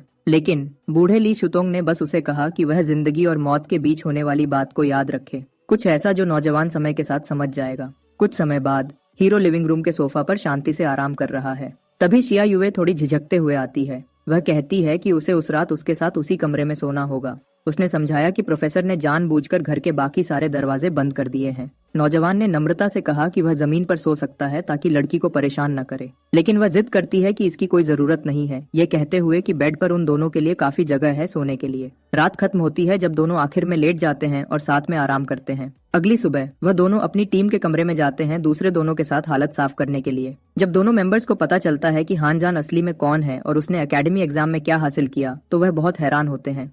शर्मिंदा होकर वह माफी मांगते हैं नौजवान को कम आंकने और बुरा बर्ताव करने के लिए जिस दिन वह मिले थे। लाल बालों वाली होंग यिंगवे कहती है कि हमारे हीरो जितना मजबूत आदमी उनके जैसे नाकाम ग्रुप में रहकर सिर्फ वक्त बर्बाद करेगा, लेकिन नौजवान फिर से कहता है कि वह यहाँ बिना वजह नहीं है और वह ग्रुप की हालत को बेहतर बनाने के लिए पूरी तरह से तैयार है। ये फैन फिर चेतावनी देता है कि अब से ग्रुप जो भी काम करेगा वह मुश्किल होगा। यह इसलिए क्योंकि हीरो ने जाओहू को नाराज कर दिया था, वह गुंडा जो अब हर तरह से नौजवान को परेशान करने की कोशिश कर रहा है। लाल बालों वाली फिर काफी चिंतित होकर कहती है कि डिस्ट्रिक्ट के सारे मिशंस दूसरी टीम्स ने पहले ही ले लिए हैं। वह पूछती है कि अब वह क्या करेंगे, क्योंकि ग्रुप के पास पूरे शहर में अब कोई काम नहीं है। बॉयकॉट से बिल्कुल भी परेशान न होते हुए हीरो ने डिवाइस उठाया और पड़ोसी शहरों में मिशंस ढूंढने लगा। लड़की ने समझाया कि यह बिल्कुल मुमकिन है, लेकिन चेतावनी दी कि शहरों के बीच के रास्ते बिल्कुल भी सुरक्षित नहीं थे।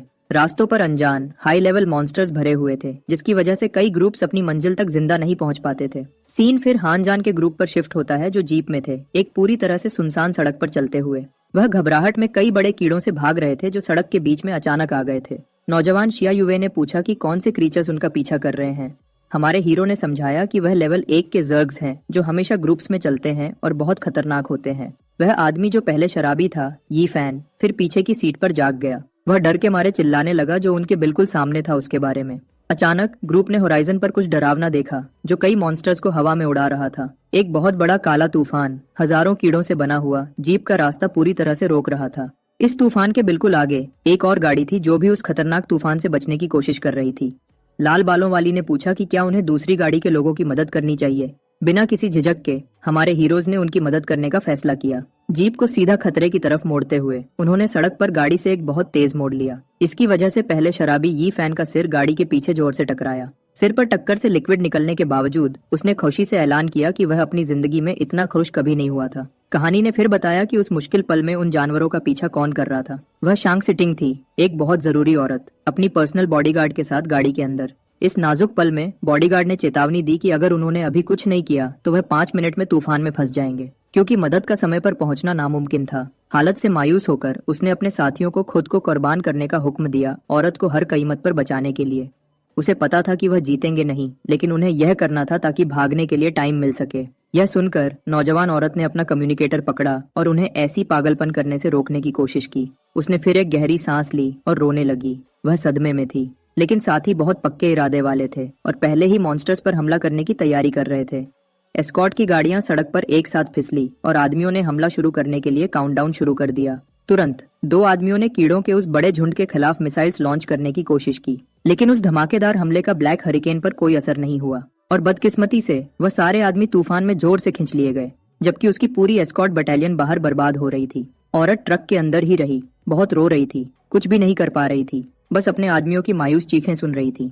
गाड़ी के बाहर से एक जोर की आवाज सुनाई दी, जिससे नौजवान शांग चाइतिंग काफी क्यूरियस हो गई। फिर अचानक एक तेज सुनहरी रोशनी अंधेरे आसमान को चीरते हुए निकली, इतनी तेज चमक के साथ कि कीड़े भी एक पल के लिए रुक गए। ये हमारा हीरो हान जान था, जो क्रीचर्स के उस तूफान के खिलाफ बहुत बड़ी एनर्जी बीम्स छोड़ रहा था, एक बहुत बड़ा दरार खोलते हुए उस जिंदा तूफान के बिल्कुल बीच में।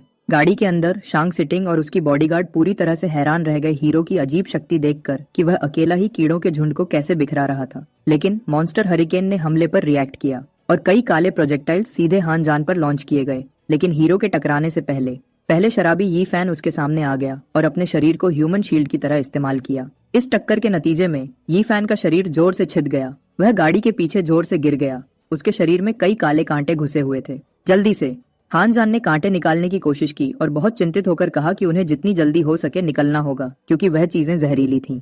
उसकी हैरानी के लिए कांटे यी फैन के शरीर से अपने आप बाहर निकलने लगे और जख्म जादुई तरीके से भरने लगा।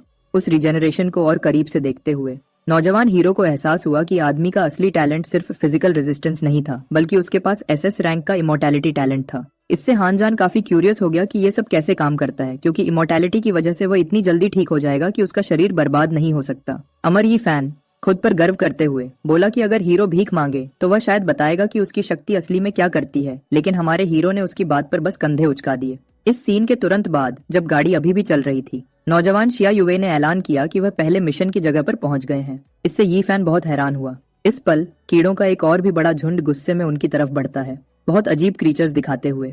हीरो ने नौजवान शिया युवे को बताया कि उसे उसकी वेपन फॉर्म चाहिए, उन सारे क्रीचर्स को एक साथ खत्म करने के लिए। मॉन्स्टर्स ग्रुप के और करीब आते जा रहे थे। हीरो ने फिर एक शक्तिशाली हमला किया, जिसने कई मॉन्स्टर्स को एक साथ काट दिया। इससे यी फैन का मुंह खुला रह गया। ऐसी विनाशकारी शक्ति देखकर लाल बालों वाली होंग यिंगवे ने कहा कि वह हान जान की ताकत से और ज्यादा हैरान हो रही थी। दूसरे समय एजेंसी की स्क्रीन्स पर नोटिफिकेशंस आने लगे, यह बताते हुए कि सारे मिशंस पूरे हो रहे थे। कई जरूरी अफसर इकट्ठा हुए थे इलाके में ऑपरेशंस की प्रोग्रेस पर बात करने के लिए। उन्होंने मिशन रिपोर्ट्स को पूरे सदमे में देखा, क्योंकि शहर के सारे काम हमारे हीरोज की टीम द्वारा एक बहुत ही तेज रफ्तार से पूरे किए जा रहे थे।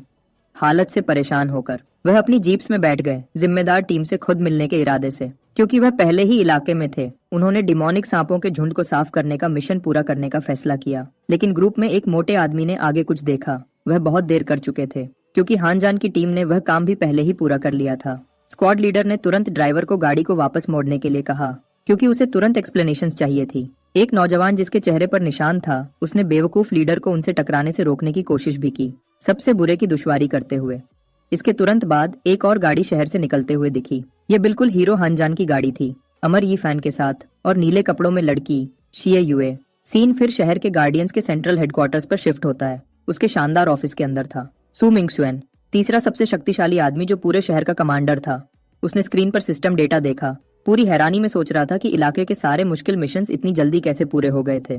फिर एक एम्प्लॉई ने उसे बताया कि हीरो की टीम ने अभी अभी उस इलाके में एंट्री की थी और सारे क्रीचर्स से अकेला ही निपट लिया था। उसका असिस्टेंट जल्दी ही आ गया, केस की सारी फिजिकल फाइल्स लाते हुए, और सुमिंग चुआन ने सेक्रेटरी से तुरंत कमरा छोड़ने के लिए कहा। खबर से दिलचस्प होकर सुमिंग चुआन ने सिस्टम की गुप्त फाइल्स ढूंढना शुरू किया, उस अजीब हालत को बेहतर तरीके से समझने की कोशिश करते हुए। उसने बहुत ध्यान से रिसर्च किया, एक एक करके उस रहस्यमयी ग्रुप के सभी मेंबर्स की हिस्ट्री जो अचानक कहीं से आ गया था। काफी घबराकर कमांडर को पता चला कि उस ग्रुप का हर मेंबर अल्ट्रा सीक्रेट क्लासिफाई किया गया था, जो उसे बिल्कुल समझ नहीं आया। लेकिन उन सब गुप्त डॉक्यूमेंट्स में से एक ने कमांडर का ध्यान बहुत ज्यादा खींचा। उसे पता चला कि हमारे हीरो हान जान की पर्सनल फाइल पूरी तरह से खाली थी और उसने सोचा कि उस रिकॉर्ड में सिस्टम एरर हो सकता है। लेकिन इससे पहले कि वह और जांच कर पाता, उसके डेस्क पर उसका फोन बजने लगा। दूसरी तरफ लिन जिंगसुएन था, दूसरे डिस्ट्रिक्ट का लीडर, बहुत गंभीर आवाज में बोलते हुए। उसने सू मिंगशुएन को तुरंत वह जांच रोकने का हुक्म दिया, क्योंकि वह फाइल्स उसके एक्सेस लेवल से बहुत ऊपर थीं। कमांडर ने लिन जिंगसुएन के हुक्म का पालन किया, लेकिन पूरी हालत पर बहुत हैरान रहा। यह सोचता रहा कि यह हान जान कौन था और वह इतना शक्तिशाली कैसे हो सकता था। सीन वापस रणभूमि पर आ गया, एक बड़े सेंटीपीड को हमारे हीरो की तरफ सीधा जाते हुए दिखाते हुए। हम देखते हैं कि क्रीचर पहले ही लड़ाई के जख्मों से भरा हुआ था और दर्द से एक जोर की आवाज निकाली, लेकिन उसे जल्दी ही हमेशा के लिए हमारे हीरो हान जान द्वारा खत्म कर दिया गया। ग्रुप ने अभी अभी दिन का 18वां मिशन पूरा किया था। हीरो ने पूछा कि उनकी अभी की रैंकिंग क्या है। लाल बालों वाली होंग यिंगवे सिस्टम में टीम की पोजीशन को एनालाइज करने लगी, जबकि यी फैन उनकी शानदार परफॉर्मेंस से बहुत खुश था।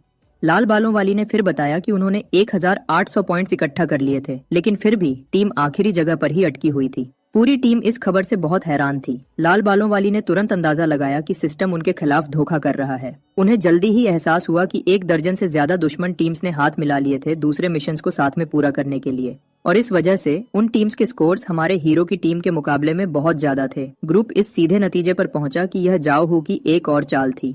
नौजवान हान जान शांत रहा और पूरे कॉन्फिडेंस से कहा कि अभी भी हालत बदलने का अच्छा मौका है। अब ग्रुप ने फैसला किया कि वह डीप ब्लू सिटी की तरफ जाएंगे। इसके तुरंत बाद हीरो और उसकी पार्टनर चिया युवे जल्दी से बूढ़े मास्टर ली शुतोंग के घर गए। पहुंचते ही बूढ़े आदमी ने जानना चाहा कि ग्रुप ने अपने मिशंस में कैसा किया था। नौजवान ने उसे बताया कि उन्होंने कुछ पॉइंट्स तो स्कोर किए थे, लेकिन आखिरी रैंकिंग के नतीजे बिल्कुल भी अच्छे नहीं थे। बातचीत के दौरान उन्होंने उस औरत के बारे में बात की जिसे ग्रुप ने पहले सड़क पर कीड़ों के तूफान से बचाया था। बूढ़े मास्टर ने समझाया कि लड़की का परिवार बहुत अमीर और बहुत असरदारी था उस पूरे इलाके में जहां वह रहते थे। उसने यह भी कहा कि उसने हमेशा उस लड़की को अपनी पोती माना है जिसे उसने बड़ा होते देखा था और कभी नहीं छोड़ेगा। बूढ़े आदमी ने उन दोनों को बताया कि यही लड़की शांग सिटिंग जानबूझकर उस खतरनाक इलाके में भेजी गई थी, बिल्कुल इसलिए ताकि उसे अपनी यात्रा जारी न रखने पर मजबूर किया जा सके। लेकिन खुशकिस्मती से उनके बचाने की वजह से कुछ बुरा नहीं हुआ। उस पल बूढ़े मास्टर ने बात करने का तरीका बदल दिया और कहा कि उसने एक खास तोहफा तैयार किया है उन दोनों नौजवानों के लिए। उसने एक शानदार ब्रीफकेस निकाला और उसे टेबल पर रख दिया, धीरे से उसे खोलते हुए 2 चमकते हुए वायल्स दिखाने के लिए जो असली में एनहांसमेंट पोशंस थे। वह ब्रीफकेस, बूढ़े आदमी ने समझाया, शांग सिटिंग के कॉन्वॉय के साथ था जिसे नौजवान ने घंटों पहले मदद की थी, लेकिन अब लड़की खुद वह चीज हमारे हीरो को इनाम के तौर पर देना चाहती थी। वह वायल्स में अनमोल लिक्विड्स थे जो उन्हें पीने वालों की फिजिकल एबिलिटीज बढ़ाते थे, फिजिकल ताकत, रफ्तार, रिफ्लेक्सेस और शरीर की मजबूती को बेहतर करते हुए। उन दोनों ने फिर बिना किसी झिझक के वह लिक्विड्स पी लिए और तुरंत उनकी नस नस में ताकत का एक बड़ा उछाल महसूस हुआ, जैसे उनके अंदर कुछ सोया हुआ आखिर में जाग रहा हो। हीरो ने तारीफ के साथ देखा कि उसकी साथी जिया युवे ने एक नए तरह की डिविनिटी अनलॉक की थी जो सीधे प्रकृति के 4 तत्वों पर आधारित थी। और सिर्फ यही नहीं, हान जान को शक्तिशाली नई म्यूजिकल एबिलिटीज भी मिली अपने वेपन के साथ इस्तेमाल करने के लिए, सिस्टम में लेवल अप होने के अलावा। इस सारी नई शक्ति को एब्जॉर्ब करने के थोड़ी देर बाद हीरो का फोन अचानक बजने लगा। लाल बालों वाली साथी ने उनसे जरूरी खबर के साथ कांटेक्ट किया। उसने कहा कि उसे उस इलाके में एक बहुत मुश्किल मिशन मिला है, लेकिन एक ऐसा जो बहुत ज्यादा पॉइंट्स देता है। बिना वक्त बर्बाद किए हीरो और उसकी पार्टनर जल्दी से टीम को ढूंढने के लिए निकल पड़े। इस बीच टी रूम में सिर्फ बॉस और उसका बटलर बचे थे। नौकर ने अपने मास्टर को बताया कि उन्हें मिस लिंग जन मिल गई है, लेकिन उसने बूढ़े आदमी से मिलने से मना कर दिया क्योंकि वह कंघाई में थी। टीम में वापस शामिल होते ही लाल बालों वाली ने हमारे हीरो से पूछा कि क्या वह सच में वह मिशन लेना चाहता है और मॉन्स्टर का पीछा करना चाहता है। घबराकर उसने बताया कि वह एक्सप्लोरर बहुत खतरनाक था, लेकिन हीरो ने उसकी घबराहट को बीच में ही रोक दिया, पूछते हुए कि क्या वह जानती है कि रेड अलर्ट का क्या मतलब होता है। उसने समझाया कि रेड लेवल का खतरा मतलब था कि अगर उन्होंने उस मॉन्स्टर को नहीं रोका तो पूरा शहर बर्बाद हो सकता था। फिर शराबी यीफान ने कैप्टन के साथ टोस्ट किया, इस चुनौती से खुश होकर, जबकि रेड हेड बड़बड़ाते हुए चली गई। सीन बदला और दिखाया एक्स्ट्रास के ग्रुप को जिन्होंने पहले हमारे हीरो को कम समझा था, अब एक ऊंची बिल्डिंग के ऊपर एक तेज बिजली के तूफान को देख रहे थे जो उस इलाके पर आ रहा था। वे आपस में बात कर रहे थे नई मिशन के बारे में, और उनमें से एक ने तो ये भी पूछा कि उनके बड़े अफसरों ने ये काम सिर्फ उनको ही क्यों नहीं दिया। एक आदमी ने देखा कि हमारे हीरो आ रहे हैं और उसने कहा कि वह अच्छा शिकार बनेंगे उस क्रीचर के लिए जो पूरे इलाके को तबाह करने की धमकी दे रहा था। फिर हमने टीम को देखा तूफान वाले इलाके में जाते हुए। हमारे हीरो ने ग्रुप को कहा कि अब से बहुत सावधान रहें। रेडहेड ने चेताया कि अगर वह आगे बढ़े तो वापस मुड़ने का कोई रास्ता नहीं होगा। चारों ने सच में चुनौती में कदम रखा। ग्रुप लग रहा था कि वह एक बंद जगह पर है, जैसे कोई बड़ा वेयरहाउस। सिया युवे ने कहा कि इस जगह पर उन्हें ऐसा लग रहा था जैसे कोई उन्हें देख रहा हो और कि कुछ बुरा किसी भी पल हो सकता है। डर से भरी हुई उस लड़की ने हमारे हीरो का हाथ पकड़ लिया और कहा कि वह डरी हुई है और कि उनके आसपास अजीब आवाजें आ रही थीं। लड़की ने कहा कि यह जगह उनकी एनर्जी भी खत्म कर रही थी और रेडहेड ने माना कि ऐसा सच में हो रहा था, चेताते हुए कि जितना ज्यादा वह वहां रुकेंगे उतना ही बुरा होगा। मिशन की जानकारी के हिसाब से इफान ने समझाया कि ग्रुप के पास सिर्फ आधा घंटा था मकसद पूरा करने के लिए, और अगर वह नाकाम हुए तो वह उस क्रीचर का खाना बन जाएंगे। रेडहेड ने फिर आगे इशारा किया, पूछते हुए कि क्या वही स्फीयर था जिसका जिक्र रिपोर्ट में था। थोड़ी देर बाद उन्होंने एक बहुत बड़ा काला स्फीयर देखा, सीधा आगे हवा में तैरता हुआ। हीरो ने सोचा कि क्या इसे तोड़ना काफी होगा उस क्रीचर को खत्म करने के लिए जो शहर की सुरक्षा को खतरा दे रहा था। लेकिन जैसे ही उसने हमला करने की तैयारी की, उनके नीचे की जमीन बदलने लगी। मिट्टी दलदल में बदल गई और उसने रेडहेड और अमर यी फैन को निगल लिया। जमीन ऊपर उठने लगी, बड़े पत्थर की दीवारें बनाते हुए। एक्सप्लोरर मॉन्स्टर की दूसरी शक्ति थी जिंदगी देना, ताकत दे भी सकती थी और ले भी सकती थी। इसका इस्तेमाल हथियारों, औजारों पर और यहाँ तक कि जमीन पर भी करती थी। और क्योंकि ऐसा था, सिया युई एक रूहानी तलवार में बदल गई चुनौती का साथ मिलकर सामना करने के लिए। अब हंजन ने दीवार की तरफ कई हमले छोड़ दिए। टकराने पर हमले फट गए, छोटी दरारें बनाते हुए जो जल्दी ही ठीक होने लगीं। इससे हमारा हीरो बहुत हैरान हुआ, जो ऐसी अजीब ठीक होने की शक्ति पर यकीन नहीं कर पा रहा था। और दीवारें हीरो के आसपास दिखने लगीं और जल्दी ही उस लड़के को एहसास हुआ कि उसे घेरा जा रहा है। एक जर्ग कहीं से भी निकल आया और हीरो के पीछे से आने लगा। वह मुश्किल से बचा और वह क्रीचर दीवार के अंदर निगल लिया गया। दोनों दौड़ने लगे वहां से जितनी जल्दी हो सके निकलने के लिए। फिर सीन वापस गया पहले दिखे एक्स्ट्रास के ग्रुप पर। उनके नेता ने सबको चेताया कि सावधान रहें, लेकिन ग्रुप में एक रेडहेड ने कहा कि वह सब काफी मजबूत थे और सब ठीक हो जाएगा। अचानक जमीन कांपने लगी और पहले जैसी ही दीवारें उनके आसपास दिखने लगीं। रेडहेड ने उन्हें चेताया कि सावधान रहें, जबकि धुंध से एक परछाई निकली। एक आदमी ने अपने कैप्टन के बर्ताव में कुछ अजीब देखा। जब उसने उससे बात करने की कोशिश की, आदमी पर हमला हुआ और उसे गर्दन से पकड़ लिया गया, पूछते हुए कि क्या हो रहा था। फिर उसे एहसास हुआ कि कीड़ों ने नेता के दिमाग पर कब्जा कर लिया था और तुरंत बाद कीड़ों ने उसके दिमाग पर भी कब्जा कर लिया। फिर हम वापस आते हैं रेडहेड होंग यिंगवे की हालत पर और उसके अमर साथी पर। उसने थोड़ा मजाक में कहा कि वह खुशकिस्मत था कि उसे मरने की चिंता नहीं करनी पड़ती थी, लेकिन आदमी ने साफ कर दिया कि वह इस तोहफे को एक भगवान के आशीर्वाद के रूप में नहीं देखता था, कहते हुए कि बिल्कुल उल्टा, उसके लिए अमर होना एक हमेशा का श्राप भी था। आमतौर पर उसने कहा कि कुछ फर्क नहीं पड़ता, क्योंकि वह वैसे भी इस जगह से निकल नहीं सकते थे। उसके बाद औरत ने अपने हाथों में एनर्जी इकट्ठी की और एक शक्तिशाली जादू छोड़ दिया उस पत्थर की दीवार पर जिसने उन्हें कैद कर रखा था। वह स्ट्रक्चर ऊपर से नीचे तक टूटने लगा, जैसे अंदर से सड़ रहा हो, जब तक कि वह आखिरकार टुकड़ों में बिखर नहीं गया। किरणों की धूल के बीच उन्हें एक परछाई दिखी। रेडहेड ने सोचा कि यह कैप्टन हान जॉन है, लेकिन उसने जल्दी से चिल्लाया कि हीरो सावधान रहे। हीरो ने आसानी से हमले से बचाव किया और एक खंभे के ऊपर उतरा। फिर आखिरकार पूरा ग्रुप फिर से मिल गया। जब वह बात कर रहे थे, एक बड़ा पत्थर का हाथ चुपचाप उनके पीछे से निकला। वह बड़ा अंग दो साथियों को वहीं पर कुचलने की कोशिश करता है, उन्हें बचने का कोई मौका न देते हुए। आखिरी सेकंड में हीरो ने हमले को रोका और उसे हवा में ही तोड़ दिया एक सही वार से। उसने सबको तुरंत पीछे हटने का हुक्म दिया, यह साफ करते हुए कि यह अभी खत्म नहीं हुआ है। बस आगे वह बड़ा पत्थर का क्रीचर पूरा दिखाई देता है, लगभग एक जिंदा पहाड़ की तरह उठता हुआ। हीरो शुरू करता है छोड़ना एक हमला जिसका नाम स्विफ्ट विंड है। इससे ग्रुप के आसपास एक तूफान बनता है जब मॉन्स्टर पास आता है, और जब क्रीचर हमला करता है तो वह रेडहेड और शराबी को दूर फेंक देता है। वह मुक्का इतना शक्तिशाली है कि उस जगह पर एक शॉकवेव बन जाती है। हमारा हीरो फिर कहता है कि मॉन्स्टर को हराने के लिए उन्हें उस काले ऑर्ब को तोड़ना होगा जो उसे ताकत देता है। दोनों हीरो से कहते हैं कि वह आगे बढ़े और ऑर्ब को तोड़े, जबकि वह कवर देंगे। उस पल पत्थर का क्रीचर आगे लपकता है और उन्हें मुक्का मारने की कोशिश करता है। अमर आदमी खुद को आगे फेंकता है, अपनी शील्ड एक्टिवेट करता है और टक्कर को सहता है। उसने चेताया कि यह शक्ति सिर्फ और 6 बार ही इस्तेमाल हो सकती थी, इसलिए उन्हें जल्दी करनी होगी। इससे हीरो को एक मौका मिलता है काले ऑर्ब पर हमला करने का, मॉन्स्टर के खिलाफ पूरी ताकत से हमला करते हुए। अगले ही पल उस लड़के ने एक बहुत बड़ा बिजली का झटका बुलाया जो जोर से क्रीचर से टकराया। एनर्जी सीधा मॉन्स्टर के सर पर टकराती है और काला ऑर्ब बिजली के झटके के साथ टूटा हुआ लगता है। अमर आदमी को एहसास होता है कि वह कामयाब हो गए, लेकिन पीछे मुड़कर देखते हुए उसे हीरो बहुत बुरी तरह जख्मी दिखता है हमले के बाद।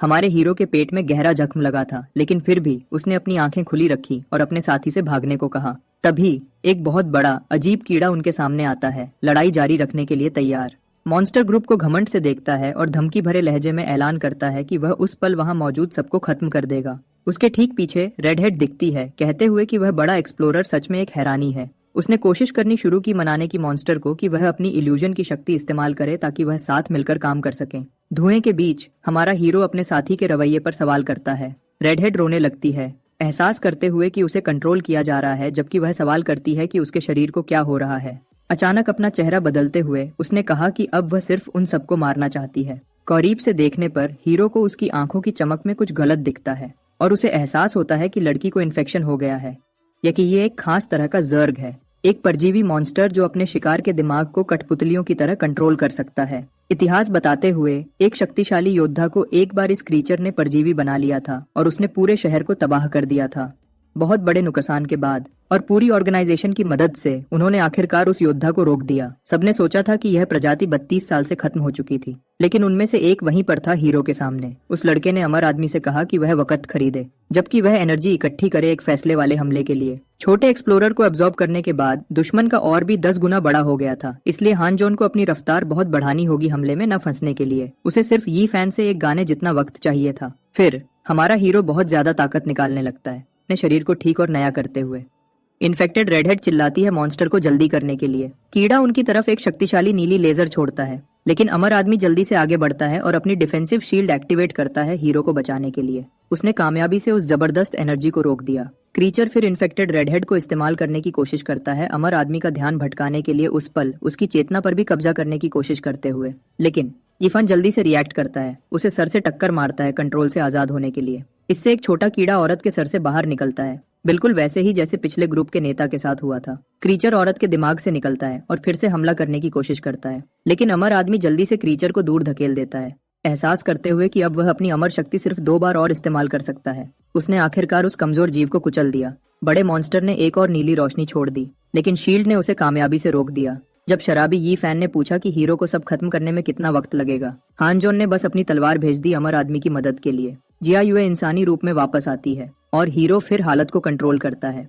उसने दोनों से कहा कि वह छोटे कीड़ों को खत्म करें, जबकि वह उनके नेता का अकेले सामना करेगा। उस लड़के ने उस बुरी क्रीचर पर एक बड़ी पीली लेजर छोड़ दी, लेकिन मॉन्स्टर तेजी से बचाव करता है और धीरे धीरे अपने ही मुंह से एक अजीब तलवार निकालने लगता है। मॉन्स्टर हमला करता है और हीरो हमले को सिर्फ अपने हाथ का इस्तेमाल करके रोकता है। मॉन्स्टर की बहुत ज्यादा ताकत बस पीछे धकेल दी गई, क्रीचर को उस लड़के की बहुत ज्यादा ताकत से हैरान करते हुए। यह वह पल है जब मास्टर द्वारा दिया गया खास दस्ताना दिखाया जाता है, जो टक्कर का एक बड़ा हिस्सा एब्जॉर्ब कर लेता है। तुरंत बाद दोनों एक बहुत तेज और हिंसा भरी लड़ाई शुरू करते हैं, वार पलटवार करते हुए, जो नंगी आंख से देखना लगभग नामुमकिन था। लड़ाई के दौरान दोनों एक दूसरे के कंधों पर शक्तिशाली वार करते हैं, इससे दोनों सीधी टक्कर से पीछे हट जाते हैं। अपने ख्यालों में हनजान नतीजा निकालता है कि उसे क्रीचर को जितनी जल्दी हो सके खत्म कर देना चाहिए, वरना मॉन्स्टर सारी एक्सप्लोरर की एनर्जी अब्सॉर्ब कर लेगा। फिर उसे एहसास होता है कि यह वह एहसास है जिंदगी और मौत के बीच होने का, और कि उसे अब इसे खत्म करना होगा। अपने दस्तानों से ताकत निकालते हुए उस लड़के ने ब्लॉक ब्रेकर एक्टिवेट किया। बिना किसी झिझक के वह तेज रफ्तार से आगे बढ़ता है। क्रीचर के सामने खड़े होकर उसने मॉन्स्टर की छाती पर सीधा मुक्का मारा। वह वार इतना भयानक है कि क्रीचर का शरीर हवा में बिखर जाता है, टुकड़ों में गिरते हुए जो जमीन पर बिखर जाते हैं। लेकिन मॉन्स्टर का सर फिर भी कहता है कि हीरो ही वहां सच में हारा था। इससे हीरो चौंक जाता है, जो समझ नहीं पाता कि यह अभी भी जिंदा कैसे है। क्रीचर का शरीर तेजी से ठीक होने लगता है। वह सीन टीम के सबको पूरे झटके और मायूसी में छोड़ देता है, और शराबी भी कैप्टन को बताता है कि रेडहेड गायब हो गई थी। फिर कहीं से भी जंजीरें ग्रुप पर बंद होने लगीं। तुरंत बाद क्रीचर ने अपने हाथ उठाए, एक बहुत बड़ा पत्थर उसके हाथों के बीच दबा हुआ था और एक अजीब दबाव ग्रुप पर नीचे आया। लेकिन हैरानी की बात है, ग्रुप बच गया। शराबी ने बस उस बड़े पत्थर को अपने खाली हाथों से पकड़ लिया, अपने कैप्टन को जल्दी करने को कहते हुए। उस लड़के की अमर शक्ति आखिरकार अपनी हद तक पहुंच गई, कई दरारें उसके शरीर में गूंजते हुए। हनजॉन को एहसास हुआ कि ये फैन अब और नहीं रोक सकता था। फिर अचानक मॉन्स्टर के ऊपर एक बहुत बड़ा हाथ बनाया गया। क्रीचर बच नहीं पाया और सीधा टकराया। ग्रुप को समझ नहीं आया कि उन्हें किसने उनकी मौत से बचाया था और नहीं कैसे। तब पता चला कि यह ताकत हीरो के मास्टर की थी। बूढ़ा आदमी अपनी गाड़ी से नीचे उतरा, ऐसी मौजूदगी निकालते हुए जो बस दूसरों के बराबर नहीं लगता था। लेकिन उस लड़के के मुंह खोलने से पहले ही शुक्रिया करने या कुछ कहने के लिए उसका शरीर उस तेज लड़ाई के बाद जवाब दे गया। वह वहीं पर बेहोश हो गया। अपने साथियों ने उसे आखिरी पल में पकड़ लिया। आखिरकार हीरो अचानक एक हॉस्पिटल के बेड पर जागा। CIUA को ठीक उसके बगल में बैठा हुआ पाया। तुरंत बाद हमारे यंग हीरो ने आसपास देखा, साफ तौर पर उलझा हुआ, पूरी तरह अपनी मौजूदा हालत समझ नहीं पा रहा था। लेकिन नीले बालों वाली लड़की ने समझाया कि उसके बेहोश होने के बाद मास्टर ने मॉन्स्टर्स को खत्म कर दिया था, हालांकि कुछ फिर भी बच निकले। उस पल योद्धा ने यी फैन के बारे में पूछा और उसके साथी ने समझाया कि उनके दोस्त को बहुत गहरे जख्म लगे थे। अमर होने के बावजूद उसने यह भी कहा कि उस लड़के का ठीक होना काफी धीमा था, जिसने कमरे का माहौल थोड़ा भारी कर दिया। तभी एक नर्स कमरे में आई यी फैन को ढूंढते हुए, क्योंकि लग रहा था कि मरीज अपने बेड से गायब हो गया था। यह सुनकर CIUA ने कहा कि क्रीचर्स ने रेड हेयर्ड लड़की को उठा लिया था और कि अमर आदमी ने शायद उनके पीछे अकेले जाने का फैसला कर लिया था। उसके बाद उसने मिशन से पूरा नुकसान भी बताया, कहते हुए कि उस जगह से सारे सामान जब्त कर लिए गए थे और उन्होंने 100 पॉइंट्स खो दिए थे। तुरंत हीरो ने पूछा कि उसके मास्टर ने इस सब के बारे में क्या कहा था। बड़े से कुछ सलाह की उम्मीद करते हुए लड़की ने शांति से जवाब दिया कि उन्होंने मामले को अधूरा छोड़ दिया था, खास तौर पर ताकि हीरो खुद सब कुछ संभाले। अपने मास्टर का असली इरादा इस काम से समझते हुए हान जॉन ने वहीं पर फैसला कर लिया कि वह तख्त लेगा, कि वह बिल्कुल सब कुछ वापस लेगा जो उसका था। सीन फिर बदला और दिखाया एक्स्ट्रास के ग्रुप को जो बात कर रहे थे कि जाओ हु कितना उदार था उन्हें हीरोज का लूट रखने देने के लिए। उन्हें तुरंत रोक दिया गया जब हमारे दोनों आए, दरवाजा खोलते हुए और पूछते हुए कि नेता अब कहाँ है। अगले ही पल वहां मौजूद एक गुंडा हीरो को उकसाने की कोशिश करता है, उस यंग योद्धा के सामने बहुत हिम्मत दिखाते हुए, खेलों के लिए सब्र न रखते हुए। उस लड़के ने उसके चेहरे पर एक जोर का थप्पड़ मारा, उस बेचारे आदमी को सख्त जमीन पर गिरते हुए फेंकते हुए। तुरंत बाद उसने उस अपराधी ग्रुप के बाकी को चुनौती दी, जोर से पूछते हुए कि क्या कोई और अपनी किस्मत उसके खिलाफ आजमाना चाहता है। हान जोन की ताकत देखकर एक्स्ट्रास डर गए और सब कुछ रिकॉर्ड करने लगे जाओ हू को भेजने के लिए, अपने बॉस के जवाब का इंतजार करते हुए। इसी बीच गिरा हुआ आदमी गुस्से से उठा और चाकू से हमला करने की कोशिश की, लेकिन हीरो ने उसका हाथ पकड़ लिया और उसे पीटने लगा। यह ठीक तभी हुआ जब जाओ हू खुद कमरे में दिखा, जोर से पूछते हुए हमले की असली वजह। फिर हमारे हीरो ने मजबूती से जवाब दिया कि उसे अपने सामान अभी वापस चाहिए और एक फॉर्मल माफी भी मांगी। उस जालिम ने अपने चेलों को लड़ाई के वीडियोस अधिकारियों को भेजने के लिए हुक्म दिया, उस लड़के को एक बहुत सख्त सजा की धमकी देते हुए। लेकिन जाओ हू के चेलों ने बताया कि अधिकारियों ने जवाब दिया था कि वह स्थानीय गार्डियंस के अंदरूनी मामलों में दखल नहीं देंगे। फिर बूढ़ा आदमी नकारात्मक जवाब से बहुत ज्यादा चिढ़ गया और उसने गुस्से में अपने खाली हाथों से कम्युनिकेटर तोड़ दिया। अगले ही पल उस जालिम ने अपना रवैया बदला और पूछा कि क्या चाहिए झगड़े को एक बार में बिना और किसी परेशानी के खत्म करने के लिए। हीरो का जवाब सीधा था, उसे शहर के वॉल्ट में जाने की और सब कुछ लेने की इजाजत चाहिए थी जो वह उठा सके। आदमी उस हिम्मत भरे प्रस्ताव पर बहुत झिझका, लेकिन आखिरकार मान गया, यह शर्त रखते हुए कि वह लड़का सिर्फ उतना ही ले जो उसके अपने हाथों में समा सके। जो उसने सोचा भी नहीं था वह यह था कि उस लड़के ने पहले ही तैयार कर रखी थी वह जादुई अंगूठी जो उसके मास्टर ने दी थी, एक अनोखी चीज जो बहुत सारे सामान रख सकती थी। तुरंत बाद हम देखते हैं हमारे हीरो को आखिरकार वॉल्ट के अंदर जाते हुए, जब वह अपना बड़ा प्लान सब कुछ साफ करने का पूरा करने के लिए तैयार था। जब यह हो रहा था, जाओ हू ने अपने आदमियों से कहा कि किसी के लिए भी नामुमकिन था कुछ भी कीमती सिर्फ अपने हाथों की हथेलियों का इस्तेमाल करके ले जाना। अंदर हीरो ने एक खास गाइड इस्तेमाल किया जो एक साथी ने उसे दी थी, जिसमें वॉल्ट के सारे छुपे हुए खजाने थे। अगले ही पल उसने हड्डियों के ढांचा और एक बड़े कीड़े के पंख देखे और कुछ जड़ी बूटी वाले पौधे भी शेल्फ्स पर बिखरे हुए। लेकिन उस पल किसी चीज ने उसका ध्यान खींचा, एक छठे ऑर्डर के केकड़े का मजबूत खोल जो वहां था। तो हीरो ने फैसला किया कि वह यह सारे कीमती सामान उस डायमेंशनल अंगूठी के अंदर ले लेगा जो उसके मास्टर ने उसे तोहफे में दी थी। कुछ देर बाद हम देखते हैं हीरो को शांति से वॉल्ट से बाहर निकलते हुए, जबकि उसकी साथी उसके पास दौड़कर आई पूछने के लिए कि उसने क्या लिया था। लेकिन हीरो ने अपने लूट के बारे में थोड़ा राज रखा और कहा कि वह उसे सब कुछ तभी बताएगा जब वह पूरी तरह अकेले होंगे। जब हमारा हीरो चला गया, जाओ हू बहुत उलझा हुआ था, क्योंकि वह लड़का लगभग जगह से खाली हाथ जा रहा था। वह बहुत उलझा हुआ था, लेकिन स्टॉक मैनेजर को फोन करने पर उस विलन को मायूस खबर मिली कि हीरो ने वहां का आधा सामान साफ कर दिया था। एक चेले ने बताया कि उसने चोरी के बारे में सही अधिकारियों को जानकारी दी थी, लेकिन उन्होंने कहा कि यह उनकी समस्या थी और वह दखल नहीं देंगे। उसी रात हीरो शांति से आराम कर रहा था जब शाओ युए अपने नहाने के बाद निकली, एक खास माहौल बनाते हुए। उसने फिर हीरो को उसके साथ उसी कमरे में सोने के लिए बुलाया, धीरे से कहते हुए कि वह उसे पिछली लड़ाई में खोने से बहुत डरी हुई थी। लेकिन जैसे ही उसने उस लड़के के करीब आने की कोशिश की, एक लड़की पजामाज में काले बालों के साथ अचानक कमरे के बीच में दिखी, उस पल को पूरी तरह से रोकते हुए।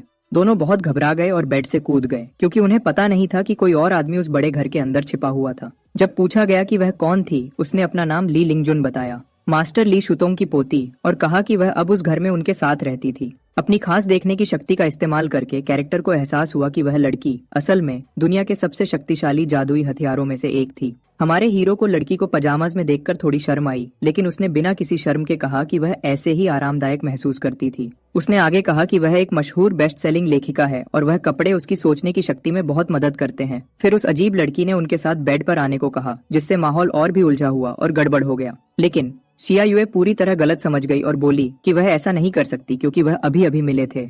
ली लिंगजन ने फिर समझाया कि वह तो बस हीरो के साथ एक कॉन्ट्रैक्ट करना चाहती थी। इस बात से नीले बालों वाली औरत को थोड़ा सुकून मिला। अगले में हीरो ने उस लड़की को बताया कि अगर वह कॉन्ट्रैक्ट करते हैं तो वह अपनी शक्ति से उसकी और भी ऊंची रैंक जगाने में मदद कर सकता है। उस पल लड़की अजीब तरीके से अपने पजामास के साथ खेलने लगी, जिससे हीरो हैरान हो गया।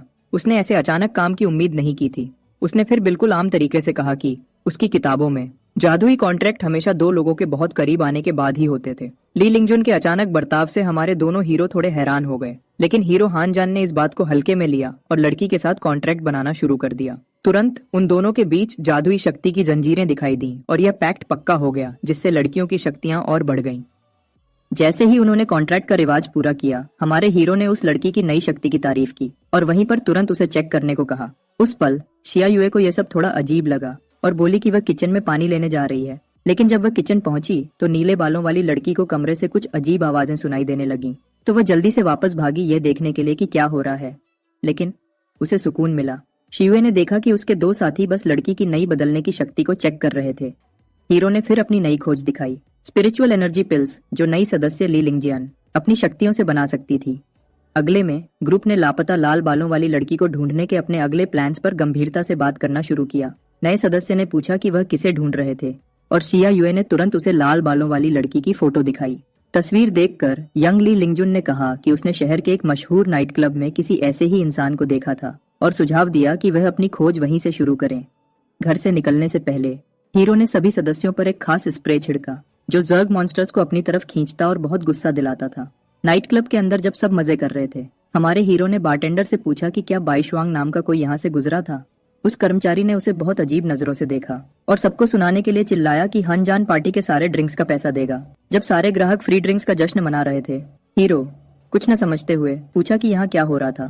बारटेंडर ने फिर जवाब दिया कि किसी ने वहाँ बहुत उधार कर रखा था और कहा कि उसे ढूंढने वाला आदमी सब कुछ चुकाएगा। कर्मचारी ने आगे कहा कि उस इंसान ने एक बंद संदूक छोड़ा था जो भी पूछता, और उस रहस्यमयी चीज को उस लड़के को दे दिया। संदूक खोलने पर उन्हें एक नोट मिला जिसमें चेतावनी थी कि जर्ग का बच्चे पैदा करने का साइकिल शुरू हो गया है और कि 7 परजीवी उस इलाके में घूम रहे थे। अचानक उस लड़के ने अपनी पढ़ाई रोकी, अपने दोस्तों को बताते हुए कि उसे तुरंत बाथरूम जाना है।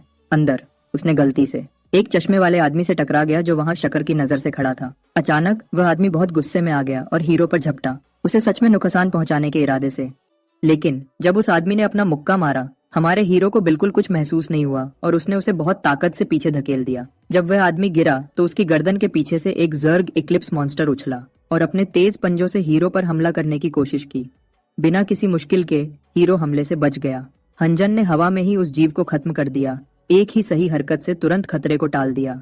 उसके बाद बाकी टीम बाथरूम में पहुंच गई, यह जानने के लिए कि इतना शोर किस वजह से हुआ था। हीरो ने फिर जल्दी से समझाया कि एक इंसान जिस पर जर्ग इक्लिप्स मॉन्स्टर का कब्जा था, उसने उस पर हमला किया था। उस पल शिया युए ने कहा कि उन्होंने 7 मॉन्स्टर्स में से एक को ढूंढ लिया था और अब उन्हें बाकियों के पीछे जाना चाहिए। फिर वह बाथरूम से निकले ताकि उस इलाके में और सबूत ढूंढ सके। लेकिन एक आदमी अचानक एक मचेटे के साथ दिखा हमारे हीरो पर हमला करते हुए, लेकिन हीरो आखिरी पल में बच गया और एक ताकतवर लात उस आदमी को मारी, तुरंत उसे ठंडी जमीन पर गिरा दिया। दिमाग कंट्रोल करने वाला जीव उस आदमी के सर से उछला, लेकिन हीरो ने हवा में ही उस कीड़े को खत्म कर दिया। उसके बाद नीली ड्रेस वाली औरत ने हरे हुए आदमी को पहचान लिया कि वह जाओ हू के भरोसेमंद आदमियों में से एक था। हमारे हीरो ने फिर बातों को जोड़ा और समझा कि उस नाइट क्लब में हर कोई और वह बीमार आदमी विलेन जाओ हू से सीधे जुड़े हुए थे।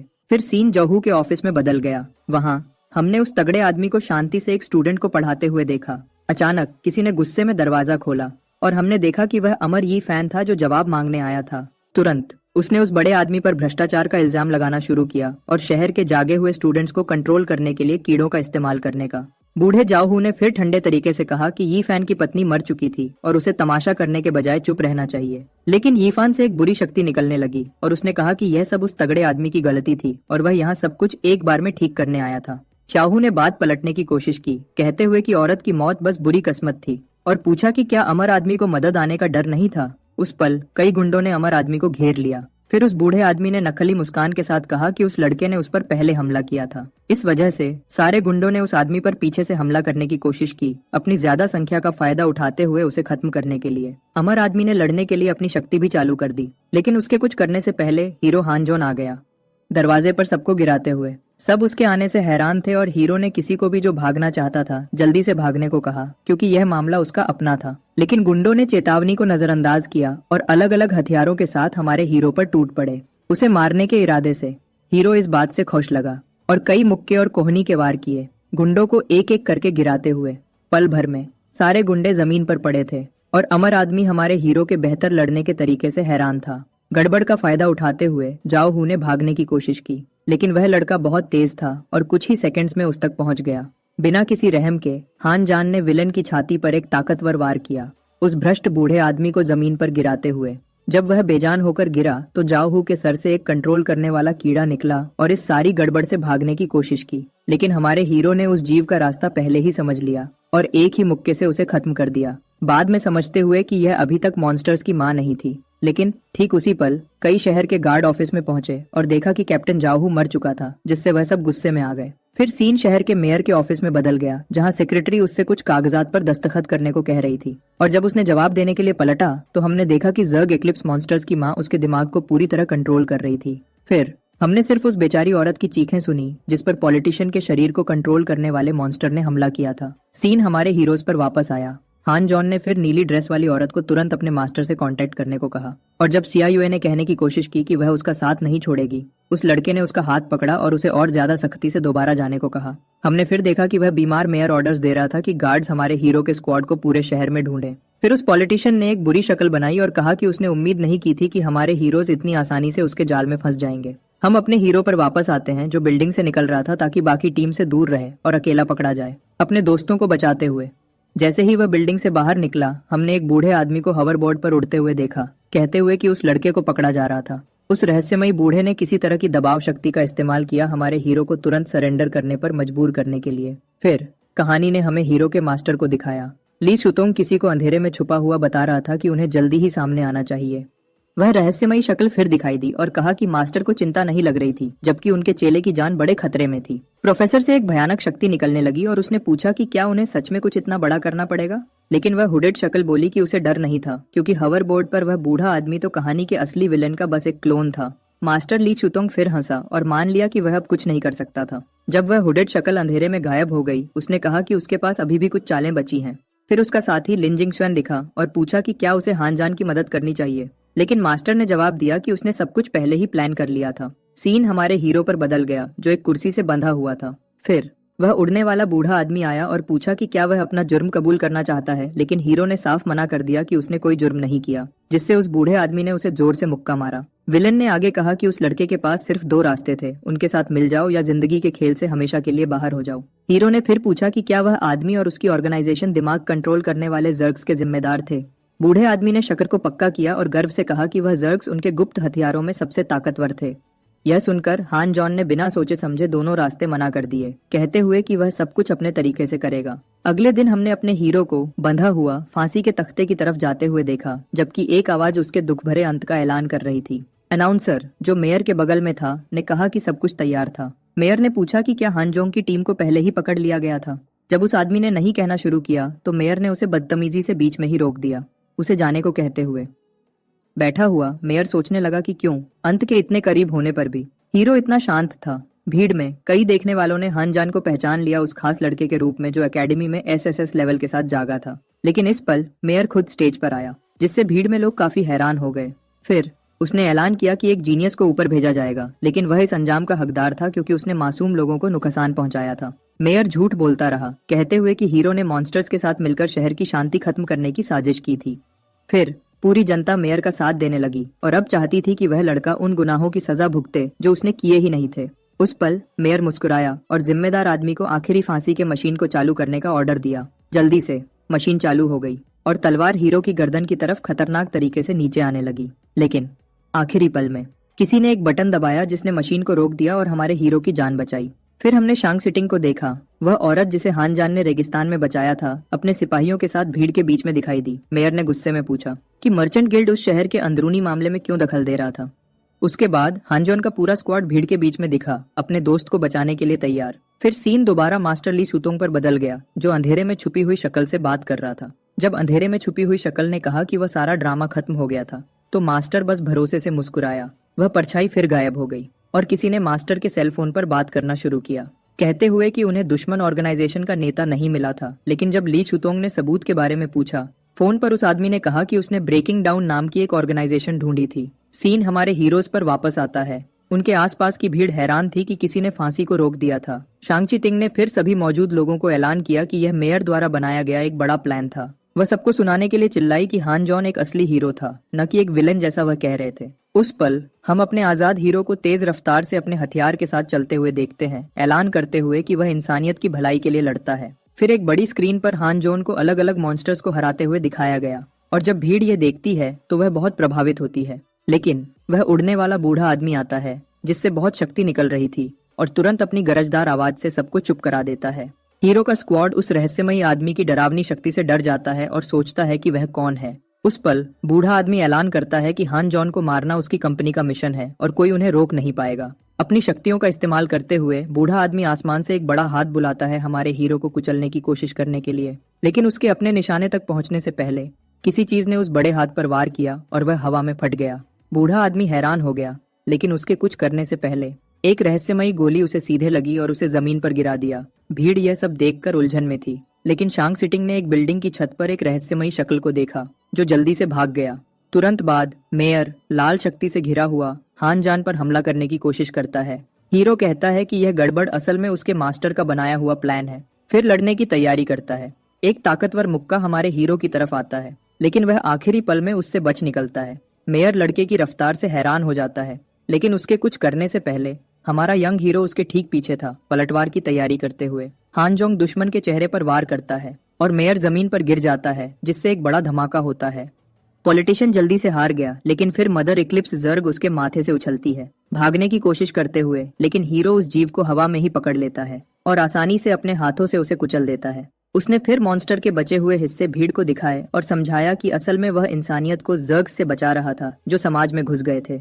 जब हमारा हीरो अपनी स्पीच दे रहा था, मास्टर ली शुतोंग उसके पीछे दिखा, पूछते हुए कि अनुभव कैसा था। मास्टर आगे कहता है, पूछते हुए कि क्या हान जॉन ने आखिरकार जिंदगी और मौत का फर्क महसूस कर लिया था। उस लड़के ने जवाब दिया कि अगली बार वह सब कुछ बिना मदद के हल करना चाहता है। ली शुतोंग अपने स्टूडेंट को बधाई देता है और कहता है कि शहर में आखिरी बुरा कीड़ा मिल गया था। उसे बस इस बात का अफसोस था कि दुश्मनों को पूछताछ करने से पहले ही खत्म कर दिया गया। मास्टर फिर उस गुप्त समाज के बारे में बात करता है जो शहर के रक्षकों में घुस गया था, लेकिन कहता है कि उसके पास अभी भी ज्यादा पक्की जानकारी नहीं है।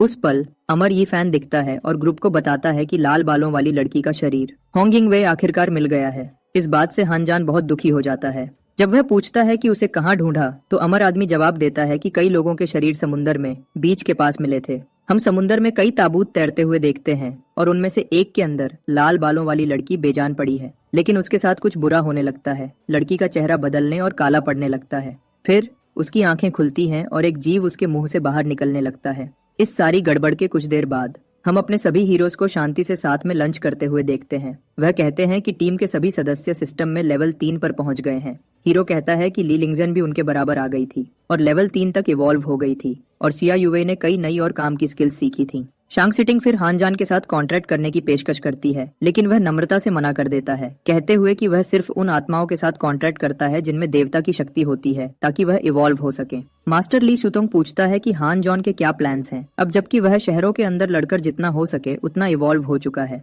लड़का जवाब देता है कि वह हर हाल में इवॉल्व करते रहना चाहता है। यह सुनकर मास्टर कहता है कि वह अपने स्टूडेंट को सीधे रणभूमि में भेजेगा, एक ऐसी जगह जहां कई सालों से लगातार लड़ाई चल रही है। उसने आगे कहा कि क्योंकि यह एक मुश्किल ट्रेनिंग मिशन था, लड़कियां इस बार उसके साथ नहीं जा सकती थीं, क्योंकि उनकी सही ट्रेनिंग कहीं और होनी चाहिए थी। फिर सीन एक बड़ी दीवार पर बदल गया जहां तोपें लगातार फायर कर रही थीं। कई बड़े सांपों को हथियारों की गोलियां लग रही थीं और जमीन पर कई घायल सिपाही दिखते हैं। फिर हम दो आदमियों को देखते हैं जिनके नाम शाओया और जांग थे। उस लड़ाई में टीम के हाल ही के नुकसान पर बहुत चिंता से बात करते हुए उनमें से एक ने दूसरे से शिकायत करना शुरू किया, कहते हुए कि वह तुरंत मदद का इंतजार कर रहा था, खासकर जबकि उसके स्क्वाड ने पहले ही 2 आदमी खो दिए थे। उस पल एक हेलीकॉप्टर उस जगह पर उतरता है और हीरो हान जॉन उससे बाहर निकलता है, लड़ने के लिए तैयार। अगले में हीरो ने अपना परिचय दिया, मौजूद 2 सिपाहियों को अपना नाम बताते हुए। आदमियों को अजीब लगा कि वह अपने साथ कोई आत्मा नहीं लाया था, क्योंकि वह जगह एक बहुत खतरनाक रणभूमि थी और वह बिना हथियार के घूमेगा तो पक्का मर जाएगा। किसी भी सिपाही को हमारा हीरो अपनी टीम में नहीं चाहिए था, तो वह दोनों आपस में झगड़ने लगे कि नए लड़के को कौन लेगा। लेकिन आखिर में गोरा सिपाही मान गया और उस लड़के को बाकी टीम से मिलाने के लिए बुलाया। उसने फिर अपना नाम बताया और ऐलान किया कि वह उस स्क्वाड का कैप्टन था जिसमें हानजोंग शामिल होने वाला था। कैप्टन ने दूसरे नए सिपाहियों काई शेफांग और शी शाओकियन का भी परिचय कराया। गोरी लड़की ने तुरंत बात काटी, शिकायत करते हुए कि वह उनके पिछले मिशन में पूरी तरह भीग गई थी। उसने फिर अपना कोट पहनने की कोशिश की, लेकिन कपड़े में फंस गई। अगले में वह हीरो से मदद मांगती है। हानजान ने उसे फंसे हुए से निकालने में मदद की और उसके बाद लड़की उसके पास आई और मदद के लिए उसका शुक्रिया किया। गोरी लड़की ने फिर कैप्टन से पूछा कि क्या वह टीम का नया सदस्य था। उसे भी अजीब लगा कि वह अपने साथ कोई इंसान जैसी आत्मा नहीं लाया था। हीरो ने फिर ग्रुप को अपना परिचय दिया और कहा कि वह कुछ तोहफे लाया था। उसने शहर के खजाने से निकाले कई कीमती सामान एक साथ बाहर निकाले। सारे नए सिपाही मिले हुए सामान से बहुत खुश थे और हीरो का उसके बड़े दिल वाले काम के लिए शुक्रिया करने लगे। कैप्टन ने हालांकि तोहफा लेने से मना कर दिया। उसने कहा कि उसे उनकी जरूरत नहीं थी, क्योंकि वह एक मेचा ऑपरेटर था और आम बचाव वाले सामान इस्तेमाल नहीं करता था। कैप्टन बोलता रहा, नए सिपाहियों को तुरंत अगले मिशन के लिए तैयार होने का ऑर्डर देते हुए। जब नेता चला गया, हमारे हीरो ने दूसरों से पूछा कि क्या वह सच में एक मेचा ऑपरेटर था। एक नए सिपाही ने हाँ में जवाब दिया, समझाते हुए कि कैप्टन का लड़ने वाला साथी मरने के बाद वह जंग में लड़ते रहने के लिए मेचा ऑपरेटर बन गया। यह मजेदार बातचीत जल्दी ही कैप्टन ने खुद रोक दी, जो उन पर आलू के बोरे फेंकते हुए आया। हंजोन ने फिर पूछा कि उनका मिशन क्या था और कैप्टन ने जवाब दिया कि वह वंशजों को काटने जा रहे थे। इस बात से हमारा हीरो काफी उलझन में पड़ गया। कैप्टन ने हालत समझाई, कहते हुए कि वह इजाकी क्लैन के सांपों को खत्म करने जा रहे थे, ऐसे मॉन्स्टर्स जो इंसानों से 10,000 गुना तेज बच्चे पैदा करते हैं। उसने आगे कहा कि इस अजीब रफ्तार की वजह से वह उस इलाके में 1 महीने पहले तक जंग हार रहे थे, लेकिन खुशकिस्मती से नेता वेइचिंग के वापस आने से इंसानियत के हक में हालत बदल गए। लेकिन भले ही वेइचिंग ने इनमें से कई जीवों को हरा दिया था, कुछ बच निकलने में कामयाब हो गए थे। ग्रुप का मिशन अब ठीक उन बचे हुए सांपों का घोंसला ढूंढना था। फिर वह अपने मिशन पर निकल पड़े। सीन जल्दी ही एक अंधेरे जंगल में बदल गया, हमारे ग्रुप को मॉन्स्टर के घोंसलों की तलाश करते हुए दिखाते हुए। हानजान को लगा कि वह आखिरकार सही जगह पहुंच गए थे, लेकिन ऊपर कुछ अजीब चीज ने उसका ध्यान खींचा। ऊपर देखते हुए उसने एक बहुत अजीब कपड़ा लटका हुआ देखा, जो एक बहुत बड़ी खाल लग रही थी, और यह अजीब चीज पूरे जंगल में फैली हुई थी, लगभग सारे पेड़ों को ढके हुए। ग्रुप के नेता ने कहा कि यह इजाकी सांप की उतारी हुई खाल थी, एक प्रक्रिया जो हर बार उनके लेवल बढ़ने पर होती है। अचानक हीरो ने जोर से चिल्लाया, सबको चेतावनी देते हुए कि उस जीव के अंडे इस घिनौने कपड़े के अंदर छिपे हुए थे। तुरंत बाद बहुत सारे अंडे ऊपर से गिरने लगे, सीधे जमीन की तरफ गिरते हुए। अपने रोबोट आर्मर के अंदर से कैप्टन ने समझाया कि ये सांप बहुत बड़े थे और अंडे मरी हुई खाल में रखे थे, इस बात की पुष्टि करते हुए कि यही उनका निशाना था। लेकिन सबकी बहुत हैरानी के लिए अंडे बीच हवा में ही अपने आप टूटने लगे। इस बात से ग्रुप पूरी तरह हैरान हो गया जब उन्होंने पूछा कि उन्होंने अभी अभी अंडों से कैसी अजीब आवाज सुनी थी। जैसे ही अंडे लगातार गिरते रहे, उसी दिशा से एक बहुत तेज आवाज निकलने लगी। इस हमले का आवाज का दबाव इतना तेज था कि उसने कैप्टन द्वारा चलाए जा रहे भारी आर्मर को पीछे फेंक दिया। कैप्टन चट्टान के किनारे से गिर गया, जबकि हमारा हीरो बेचैनी से अपने साथी तक पहुंचने की कोशिश कर रहा था उसे बचाने के लिए। हंजिन ने मशीन का धातु का हाथ पकड़ लिया और बहुत ताकत के साथ रोबोट को वापस चट्टान के ऊपर फेंक दिया। इससे नेता सुरक्षित जमीन पर उतरा, हैरानी से सोचता हुआ कि उस नए सिपाही में इतनी शारीरिक शक्ति कैसे थी। टीम उस दृश्य से बहुत दुखी थी, यह मानते हुए कि हमारा हीरो उस भयानक गहराई में गिरने के बाद बच नहीं सकता। उस दुखद घटना से पूरी तरह दुखी होकर आर्मर पायलट लड़के की किस्मत के लिए खुद को दोष देने लगा, लेकिन फिर सबको सुकून मिला। अचानक एक हाथ निकला, चट्टान के किनारे को मजबूती से पकड़े हुए। यह हमारा हीरो था जिसने जल्दी से ऊपर चढ़ने के लिए मदद मांगी। टीम में सब बहुत खुश और राहत महसूस कर रहे थे हीरो को सुरक्षित देखकर। फिर जैसे ही वह लड़का पास आया, नेता ने काफी गुस्से में कहा कि हानजान का अपनी जान बचाने के लिए खुद को कुर्बान करने की कोशिश करना बिल्कुल गलत था। हीरो ने बस शांति से जवाब दिया कि वह समझ गया, जबकि वह अभी भी बात कर रहे थे। कई सांप ग्रुप की जगह की तरफ बहुत तेजी से आने लगे।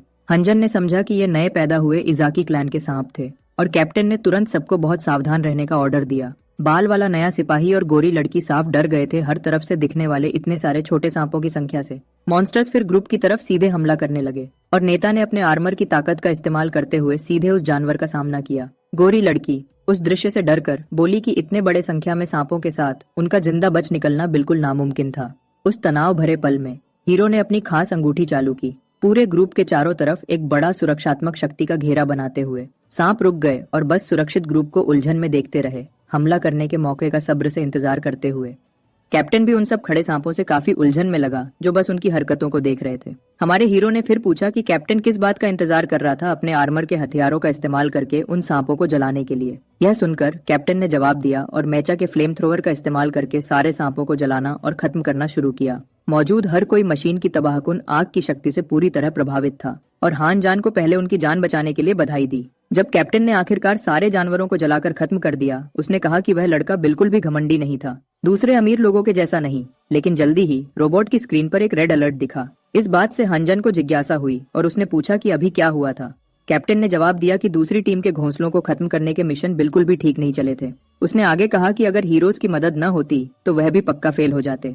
उसने समझाना जारी रखा कि अजाकी क्लैन के सांपों को बिल्कुल पता था कि इंसानी मदद कहाँ थी। इस वजह से उसने सुझाव दिया कि हीरो अपनी अंगूठी की शक्ति का इस्तेमाल करे सांपों को अपनी तरफ खींचने के लिए, एक ध्यान भटकाने वाले के रूप में। हानजॉन ने सच्चे दिल से जवाब दिया कि उसे यकीन नहीं था कि वह सारे सांपों को खुद ही खत्म कर सकते थे, लेकिन चेतावनी दी कि अगर वह भागे नहीं तो सांप उन्हें पक्का खत्म कर देंगे। अचानक एक बहुत बड़ा रैंक 15 इजाकी ट्राइब का घोंसला रखने वाला सांप चुपके से ग्रुप के पीछे दिखा। जब उन्होंने उस जीव की मौजूदगी देखी तो हर कोई उसके बड़े आकार से हैरान हो गया, लेकिन हानजॉन ने तुरंत चिल्लाया, सबको वहां से तुरंत भागने का ऑर्डर देते हुए। यह सुनकर ग्रुप के 2 नए सिपाही डर के मारे भाग गए, यह मानते हुए कि इतने बड़े मॉन्स्टर को हराना नामुमकिन था। इस मुश्किल पल में कैप्टन ने अपनी पूरी हिम्मत दिखाई और अपना पूरा हथियार इस्तेमाल करना शुरू किया समय खरीदने के लिए और अपने दोस्तों को भागने देने के लिए। बदकिस्मती से हमले का सांप पर कोई असर नहीं हुआ, जिसने जल्दी से जवाब दिया अपने बड़े दांतों का इस्तेमाल करके रोबोट आर्मर को पकड़ने के लिए।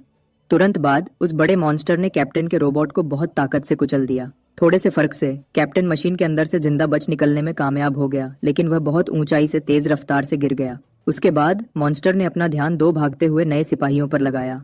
वह डर के मारे जम गए और बस खड़े रहे जब जानवर ने बिना रहम के हमला किया। लेकिन आखिरी पल में हीरो ने जो सामान उन्हें पहले दिया था उससे जादुई शील्ड चालू हो गई और उनकी जान थोड़े समय के लिए बच गई। लेकिन सांप ने इतनी आसानी से हार नहीं मानी और एक ताकतवर तेजाब थूका।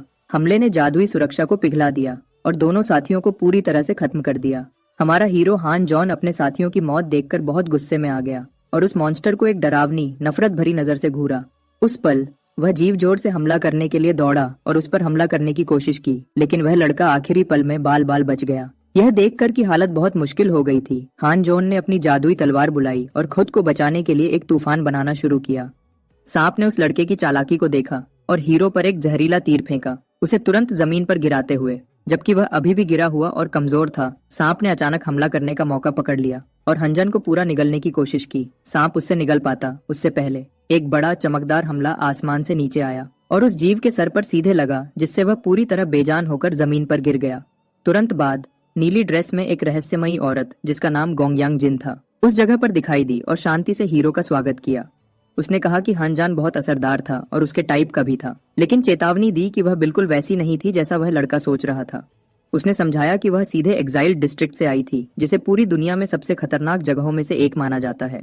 हानजान ने कहा कि एक्साइल्स का यह मशहूर शहर लगभग पूरी तरह उन लोगों से भरा हुआ था जिन्हें समाज से निकाल दिया गया था। उसने फिर अपनी खास शक्ति का इस्तेमाल किया औरत का स्टेटस देखने के लिए और बहुत हैरान हुआ यह जानकर कि वह एक रैंक 8 वैल्किरी थी। नीली ड्रेस वाली औरत तेजी से उस लड़के के पीछे कूदी और उसकी तलवार की जादुई गूंज की तारीफ की, कहते हुए कि उसने अब से हंजान को अपना सपोर्ट बनाने का फैसला किया था। उस लड़के ने पेशकश को मना करने की कोशिश की, लेकिन औरत ने बहुत साफ कर दिया कि वह लेवल 3 के किसी को भी उसके ऑर्डर्स को न मानने की हिम्मत नहीं देगी। हंजोन ने समझाया कि वह उसके साथ नहीं जा सकता था क्योंकि वह एक बहुत जरूरी मिशन के बीच में था और अपनी जगह को ऐसे ही छोड़ नहीं सकता था। लेकिन औरत ने जिद की, कहते हुए कि वह उसे जबरदस्ती ले जा सकती थी। तो हमारे हीरो ने एक बड़ा फैसला लिया और कहा कि वह कुछ करने पर मजबूर होने से बेहतर मरना पसंद करेगा।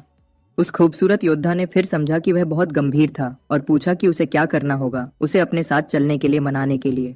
हीरो ने जवाब दिया कि वह उसका सपोर्ट बनना तभी मानेगा जब वह उसके अभी के मिशन को पूरा करने में मदद करेगी, जो इजाकी सांप के घोंसले को खत्म करना था।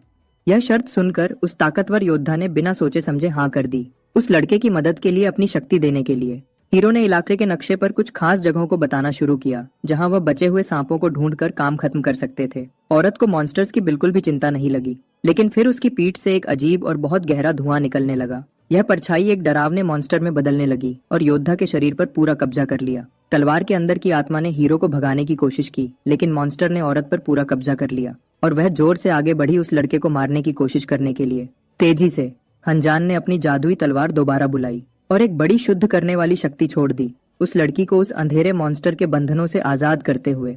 नीली ड्रेस वाली औरत को होश आता लगा और काफी उलझन में पूछा कि उस लड़के ने उसे बचाने के लिए किस तरह का जादू इस्तेमाल किया था। इस पर उसने शांति से जवाब दिया कि यह बस ऐसा जादू था जो शरीर पर नकारात्मक असरों को ठीक करता और दबाता है, और फिर तुरंत पूछा कि उसके साथ क्या हुआ था। गोंगयांग जिन ने समझाया कि उसे एक लेवल 9 के कीड़े ने काट लिया था जो उसके शरीर को कंट्रोल करने और उसे पूरी तरह से बेकाबू गुस्से वाले मोड में ले जाने में सक्षम था। तो हमारा हीरो इन्फेक्शन वाली जगह को करीब से देखने की इजाजत मांगता है और योद्धा अपनी ब्लाउज नीचे करने लगती है अपनी पीठ पर एक बड़ा निशान दिखाने के लिए। अगले में हांजन औरत की पीठ को छूता है और ठीक करने वाला जादू शुरू करता है, जिससे वह पूरी तरह खुशी में डूब जाती है। उसने आगे कहा कि भले ही शक्ति ने दर्द कम करने में मदद की, लेकिन उसने उसे अभी तक पूरी तरह ठीक नहीं किया था और उसने एक और भी ताकतवर जादू इस्तेमाल करने की कोशिश करने का फैसला किया। एक बड़ा जीवन शक्ति का बर्तन अचानक दिखता है और औरत को नहाना शुरू करता है, उसके सबसे गहरे जख्मों को ठीक करते हुए। ठीक होने की प्रक्रिया से योद्धा बहुत खुश लगती है, जो कहती है कि हीरो उसे हर नए पल में हैरान करता रहता है। हनजोन उसे बताता है कि इन्फेक्शन पहले ही 50% ठीक हो चुका है, लेकिन इस ठीक होने की प्रक्रिया को बनाए रखने के लिए उसे आसपास के कीड़ों से बहुत सारी जीवन शक्ति लेनी पड़ेगी। इस समस्या को एक बार में हल करने के लिए पक्की होकर लड़की बात बदलती है और कहती है कि वह सांप को खत्म करने का मिशन अभी पूरा करेंगे। उसने लड़के का हाथ मजबूती से पकड़ा और दोनों उड़ान भरते हैं, तुरंत एक्शन में जाते हुए। फिर सीन एक ड्रोन पर बदल गया जो पूरे जंगल के इलाके पर उड़ रहा था। लिन जिंगशुएन की टीम द्वारा दूर से कंट्रोल किया जा रहा था। उसने स्क्रीन्स पर देखा कि कीड़ों की सेना जंग के लिए बहुत अच्छे से तैयार थी और उसने अपने सिपाहियों को बताया कि बड़े अधिकारियों के ऑर्डर्स थे कि बस इंतजार करें और सबसे बुरे के लिए तैयार रहें। जंगल में वापस आते हुए हम अपने हीरो को एक बहुत ऊंची चट्टान पर खड़ा देखते हैं, उन सब सांपों की चुपचाप हरकतों को देखते हुए। हनजान फिर चट्टान से कूदता है और पूरी ताकत से मॉन्स्टर्स के बीच में गिरता है, जमीन पर एक बड़ा धमाका करते हुए। नीली ड्रेस वाली औरत सब कुछ देखती है और उस लड़के को इतना पागल काम करने के लिए बहुत बहादुर मानती है। मिलिट्री कंट्रोल रूम में हर कोई हैरान था हमारे हीरो को सिक्योरिटी कैमरा से घोंसले में घुसते हुए देखकर, और उन्हें लगा कि वह बस अपनी जान को बेकार में खतरे में डाल रहा था। हम फिर देखते हैं कि हीरो जानवरों पर कई ताकतवर मुक्के मार रहा है, लेकिन वह भी सांपों को उनकी अजीब ताकत की वजह से मार नहीं पा रहा था। मॉन्स्टर्स फिर हंजन को हर तरफ से घेर लेते हैं, लेकिन इस मुश्किल पल में नीली ड्रेस वाली औरत सच में एक्शन में आती है और जानवरों पर एक तबाहकुन लेजर छोड़ती है। वह आसमान से नीचे आती है, उनमें से कई जीवों को टुकड़ों में काटते हुए, लेकिन हमारा हीरो पीछे नहीं रहता और अपनी गुप्त मार्शल आर्ट्स टेक्निक का तीसरा दरवाजा खोलने का फैसला करता है। उसने हवा में एक ताकतवर मुक्का मारा, बस अपनी नई शक्ति को चेक करने के लिए, और शक्ति की एक बड़ी लहर उसके सामने सब कुछ तबाह कर देती है। इस बात से औरत उसकी ताकत से साफ हैरान हो जाती है। इसी बीच कंट्रोल रूम में लिन जिंगशुन कैमरास के जरिए उस रहस्यमयी औरत को गोंग यांगजिन के रूप में पहचान लेता है और दूसरों को बताता है कि वह एक खतरनाक विलेन है जिसे हाल ही में अधिकारियों ने हराया था। रणभूमि में वापस आते हुए हमारे इस जबरदस्त जोड़ी ने उस घोंसले के सारे सांपों को पहले ही हरा दिया था और हान जोन ने उनसे बची हुई सारी शक्ति को एब्जॉर्ब करने का फैसला किया, योद्धा के ठीक होने में इस्तेमाल करने के लिए। उसके बाद उस लड़के ने अपना रहस्यमयी बर्तन दोबारा बुलाया और गोंगयांगजिन को बताया कि आखिरी इलाज आखिरकार शुरू होगा। फिर औरत खुद को तैयार करती है और चमकदार ठीक करने वाला तरल उस पर गिरने लगता है, जबकि वह कुछ अजीब चेहरे बनाती है, अपने शरीर में उस प्रक्रिया की तेज जादुई प्रतिक्रिया महसूस करते हुए। हम फिर देखते हैं कि एक काला कांटा अभी भी औरत की पीठ में गहरा घुसा हुआ है और वह हीरो से उसे एक बार में निकालने को कहती है। बर्तन योद्धा के शरीर के अंदर से बची हुई सारी बुरी शक्ति को जोर से खींचने लगता है और वह इस दर्दनाक निकालने की प्रक्रिया के दौरान दर्द से जोर से चिल्लाती है।